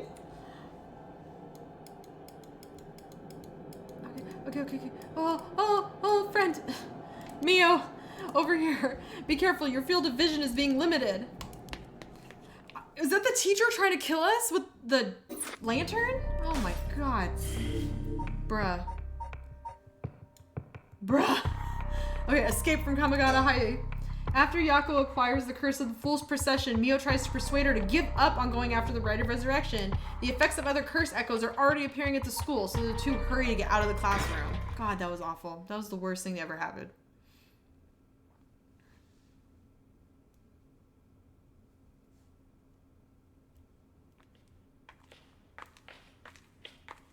Hey, Mio, what was that just now? Could it be another curse echo different from mine? I think so, yes. We may have been discovered by another curse bearer. Would the teacher, well, that teacher, the historian is a teacher at the school, and he did have a curse at one point, but I think this is a different one. Yeah, no, because his was the headless dude, the headless samurai. So this one is that girl. God, who's here trying, is it the janitor? Oh. What's wrong? Shh. Someone's there in that classroom. What? Who? Oh my god, this is the first time I've been, like, scared. Something moved inside. Well. Oh. Check it out. Check it out stealthily. It might be the curse bearer who used that curse echo just now. If we can see who it is, it might help us decide what to do later. That's true. Okay, be careful. Oh my god. Okay. Can you see anything? Get a look around. Oh my god, is the teacher a fucking freak? That's the delinquent. Is that our homeroom teacher, Mr. Jonoichi? And the person with him is Hitomi from class A. What? Girl, same. I'm freaked out as well. What is going on here? Shh, Yako! That bastard. He's at it again? Again? Oh, no. No, no, no, no, no, no. No, no, no. I'm not gonna kill him. Oh my god. No, you're full of anger. Everything's fine. I won't let him get away with this. What? The curse. I could kill him with it. No, Yako. What's gotten into you? Resist. Who's there? Is someone there? This is bad. We have to go before they see us. There was no sound. That was a very stressful situation. Oh. There's no sound because I unplugged my headphones. Oh my god. During the fear, I unplugged my headphones. Oh my god. I was like, I don't know why they chose no sound here. This is not a great call. We don't know if he has a curse echo. He is the English teacher and the homeroom teacher for class 2C at Kamagata High School. He was seen alone with Hitomi Akuda in a classroom late at night by Yako and Mio. Okay, they said at it again. Do you think he was inappropriate with Michio? Let me see. He was an honor student and top of his class in high school days, the apple of his parents' eyes. He was placed under immense pressure to attend a first-rate university. The family's plans came to naught, however, when the pressure caused him to sink into a deep depression and fail his entrance exam. Even at the university he was able to enter, he struggled to keep up with his classes, leaving him a vain but wounded young man. He never aspired to be a teacher, but figured it was the least he could do with his talents. He considers his students to be beneath him and looks down on them all. Okay, I hate him. I can't believe I unplugged my headphones. That was so dumb. I was like, what a choice. It seems like they're not coming after us. Let's hope they didn't see our faces. But Yako, what came over you all of a sudden? Sorry, thanks for stopping me.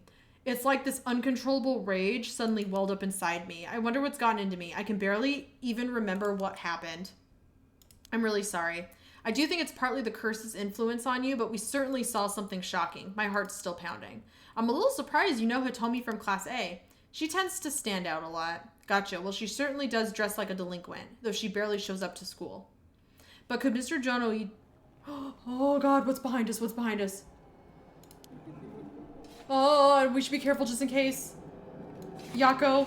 When I give the signal, run. Go straight for the entrance. Don't look back no matter what. Huh? Why? Did something happen? Something happened, didn't it? What about you, Mio? Oh my god. I'll be fine. We'll meet up outside the school gates. If I'm not there in 10 minutes, go straight home. Go. Don't look back. Don't look back. Don't look back. No, I'm back. That sound. Did Mio die? Was that Mio dying of a curse? Oh, and this is when she ran out of the school in a panic and Shogo saw her. I have to get outside. To get to the gates, I go by the gym. Is this the gym? Oh, God. What are you doing, miss? You shouldn't be here this late. Don't you know what time it is? Okay, that's the janitor. I must investigate. Shogo, I don't know where you've been. Okay, look.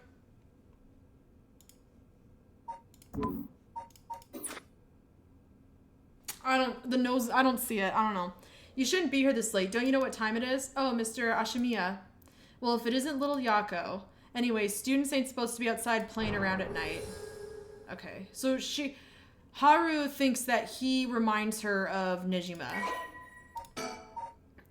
He could have a curse echo. Makoto was the janitor at Komagata High School. His predecessor was nearing retirement, so he began working as his replacement 6 months ago. Makoto is popular among the students for his friendly and caring nature, going so far as to remember the names and faces of all the attending the school. He's affectionately known as Old Man Ashimiya. If young people looked at me and were like, old lady Soika, I would not be able to go on. Although he appears to be simple, amiable man, Makoto's occasional shrewd remarks have led to speculation among students that he may have led a far more interesting life than it seems. Whatever the truth may be, he will be remembered as one of the 7 mysteries of Komagata High School for some time to come. I know you're rough around the edges, but I didn't take you for one to act out like this. I'm sorry. I forgot something back in the classroom. No sass today, huh? Realized you were in the wrong, did you? Yes. Forgot something in your classroom, huh? You're a piece of work. But you don't have nothing with you. Oh. Wait, you do. What's that in your hand? Huh? This is what I forgot. I got it from my grandpa. It's really important to me. Girls these days sure have weird tastes. Well, okay, better head straight home if you're done. I won't tell on you. No, wait, I can't let you walk home alone this late. All right, wait just a little. I'll hurry and lock things up. But... Oh, I am worried about Mio, but Mio told me to go straight home. And I don't know who the heck was in the classroom still. And I don't want to send the janitor back in there, because what if he dies? Okay, Mio said, go home. Mr. Jonouchi was actually looking for you inside the main building. Was that? He's here right now? What's he thinking? I don't know. He was in class 3B on the 2nd floor just a bit ago. I suppose that means I can't be locking up yet. 2nd floor, you said? I'll go take a peek. Be back in a jiff. My house is really close by. I'll be fine on my own, really. That's so? The snack shop, right. Suppose you'll be fine then. Be careful now, you hear? Stay on the big, well-lit streets. If something happens, shout fire. Okay, you worry too much. Well, we wouldn't want to be losing any more students. Though I imagine you'd know that better than anyone. Yeah, you're right. He doesn't really creep me out. That could be like... I don't know. He doesn't really make me uncomfortable. Okay, so I'm at the front gates now.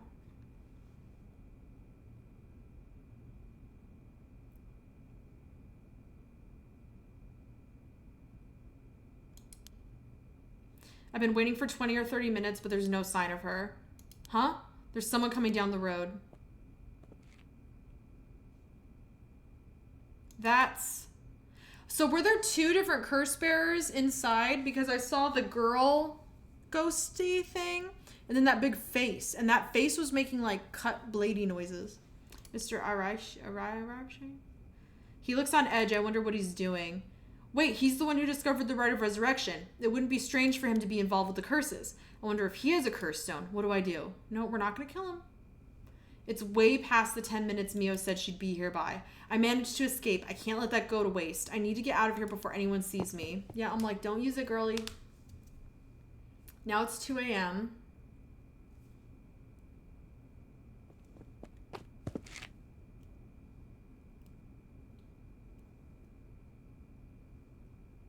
I'm home. Thank goodness.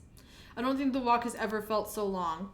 Nobody will be able to use their curse once it's light outside. I need to go look for Mio as soon as it's morning. But for now, I need some rest.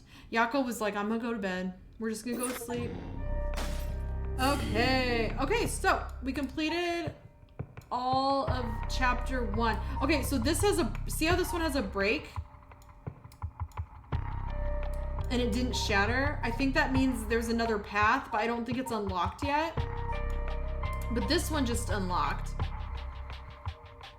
So it's a threatening phone call.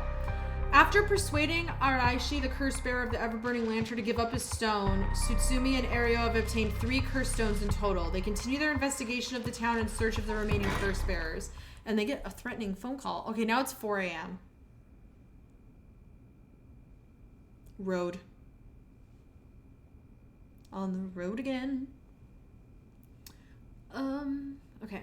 Well, with this, we'll have visited every place connected to the 7 mysteries. This is the last spot, huh? And we've got nothing to show for it? Even though every last location looked suspect from top to bottom. Maybe we came at the wrong time. There might not have been any curse bearers around. Sounds like we'll need to do another round before morning comes. Or maybe Someone's been observing our movements. That's the face I keep making. It's just a thought. Either way, we should check out this last place. Let's hope we finally get a lead. Where are we? The park. This is the park where it all started, my dudes. Kinshibori. Shogo, no. No. I didn't want to find him dead. Oh. Whoa, whoa, whoa. What the hell is this? Is he dead? No, he's resting. Damn it, we were too late. Was this a curse too? Hang on, I'm gonna call this in. I'll leave it to you. I'm gonna take a look around. Ah, Shogo. Is Shogo just destined to die? I mean... Let's chat over this horrifying looking body. Boss, bad news. What is it? Another mysterious death was reported in the area just now. The medical unit and forensics team are on their way, but it'll be a while before they arrive. Oh, that is bad news. So they got someone else. You think this is the work of a curse bearer?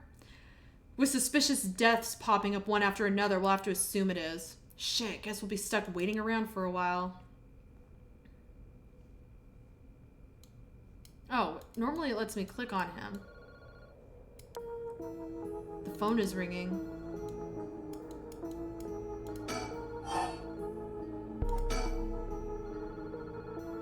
There's something stuck to the side of the phone. Oh, yay! Oh, I got number 13. My God, I suck at this game. Okay, wait. Now I'll answer. We better go check it out. Be careful, it could be a curse. Ooh. I said we, you expect me to go alone? You're the one who's tough against this stuff. Don't worry, boss, you can do it. Go now. Damn it.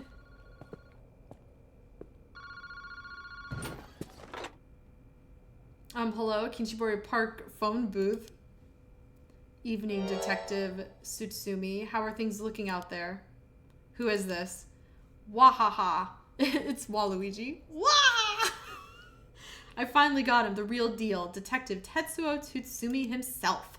Oh wait, that's Chief Inspector Tsutsumi now, isn't it? You've come a long way since we last met. Is it Nejima? Oh my God. I asked you to identify yourself. Man, have you forgotten already? After all the time we spent together? What a time that was. As I recall, I gave you quite the runaround. Is it Fumachika Nejima? That is what we said, Ariel. The one from the Nejima murders? No, the other one. Ding, ding, ding. You got it. I had a feeling that the great Chief Tsutsumi would remember me. I spent 20 long years in a cell thanks to you. That shit was not easy. You should be thanking me. Should have given you plenty of time to think and atone for your sins. Waha, that it did. I've repented. My conscience is clean as a whistle. Bullshit. 20 years in prison doesn't even begin to make up for the shit you did. I don't know about that. After all, the justice system was gracious enough to grant me parole. What? Oh my God. If this is the real Fumachika Nejima, he must still have a grudge against me for arresting him. So is this payback? Damn it. How'd you find me? How do you know where I am?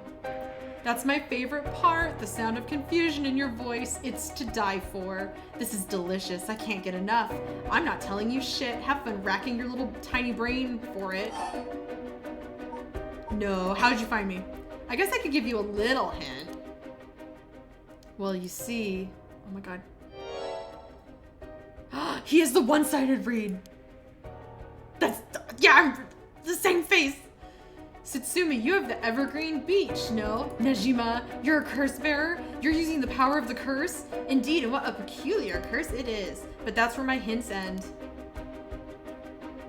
The curse echo couldn't have fallen into worse hands. Okay, so the reed does something weird because he said he's able to figure out where I am. What is your goal? Now, you gotta understand. I've repented, seen the light. I've been a good boy since I was granted parole. I even got myself a job. I've been real serious about walking the right path. That's very nice. Keep it up. But it was no good. When the opportunity arose, it was impossible to hold myself back. I knew I had to give you a little token of thanks or I'd never truly be able to have a fresh start. Do you get what I'm saying? No thanks. I don't need anything. No need to do all that for me. Just try to live a quiet life. Oh, it's no hassle. No hassle at all.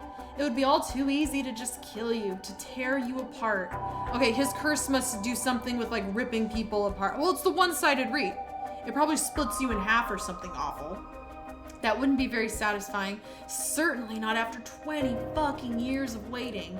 That's a long time to nurture a grudge.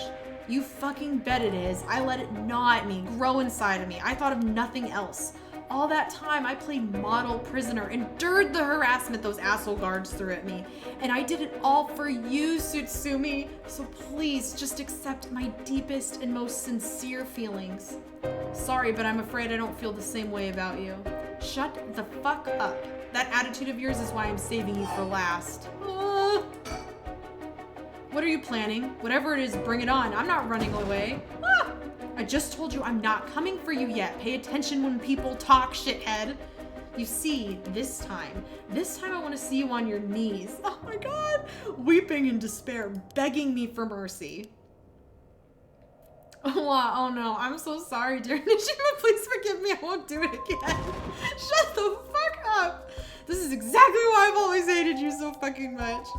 It was worth a shot. Did you really think that would sate me, asshole? You must be crazy. Well, then we're both crazy. We've got so much in common. We should be friends. Enjoy cracking your jokes while you still can. I'm gonna kill everyone you care about, one by one, till there's no one left. Sorry to disappoint, but I'm a lone wolf. I don't have anyone like that in my life. Boss, what about me? Shut up, Ario. Are you trying to protect me? There's not a single person you care about. I wonder what your sweet daughter would think if she were to hear that. Don't you fucking dare, I'm warning you. Oh, very nice. This is more like it. She's living all on her own now, isn't she? Attending university and all. Such a good girl. Oh my, don't tell me that she just happens to live in Honjo. He didn't know? She does? Forget it. This isn't funny, asshole. I'm gonna find you and make you pay. Oh, I love it. Keep going. I want to hear you lose your mind. It is music to my ears. Fuck you. Tell me your goal. One more thing we should discuss. In fact, it's the most important thing.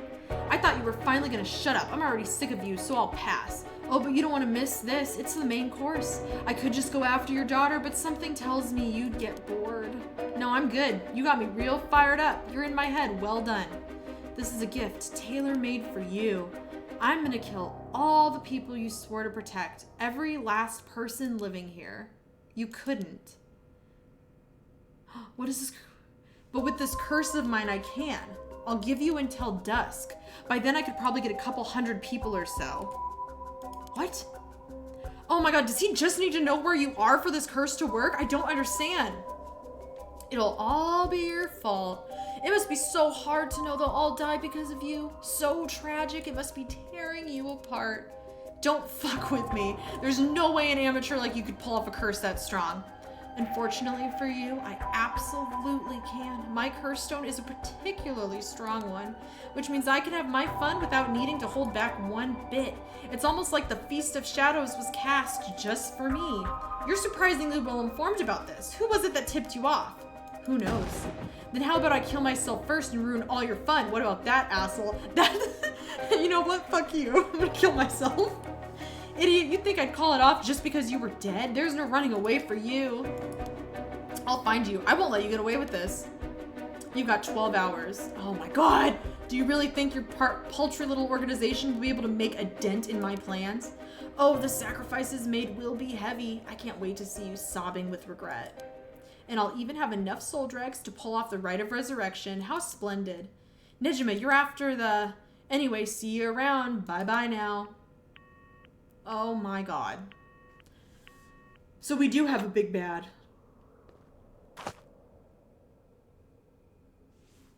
I hate that Shogo's dead body is just like in the corner of the camera right there. Boss, Ario, did you catch all that? Nejima, what is he planning? Who knows? For now, we need to find him and get him into custody. Send word to HQ. But the fact that the 7 mysteries are wrapped up in this is going to make things tricky. You mean with Nejia being a curse bearer? Just our luck, really. It couldn't have been a worse guy. Sounds like his curse will be able to kill a lot of people at once. I'd like to avoid getting our investigators caught in the crossfire. We'll use them to find out where he is, but then we're going in alone. We should try to collect as many curse stones as we can before then. Let's hurry. Aye, aye, boss. Oh my gosh. Later, it was reported that a total of 3 suspicious deaths were discovered this night. Oh god, I know Shogo, who? Nejima's threat, along with the curses, were kept secret from the general public. However, the Honjo serial killings still made international headlines following the death of police officer Hajime Yoshimi. At Tsutsumi's request, a large-scale investigation was launched into Fumichika Nejima's whereabouts. Tsutsumi and Ario themselves spent the rest of the night looking for curse bearers in the area, but their search ended in vain. And with that, the curtain closed on that cursed night. 12 hours to sunset. We have 12 hours. Whoa. Okay, that unlocked these branches, but we are gonna actually call it there. We did the first, like, chunk of the game. Oh my gosh, dude, there's so much mystery and there's so much going on, and I'm just kind of like, I can't put it all together, but I feel like we're missing some information, and I don't even think we found all the curse bearers. So definitely keep watching. Remember to subscribe, comment, like, tell me your theories, because I think I'm getting it a little bit, but I want to know what you guys think too, because that'll help me as well.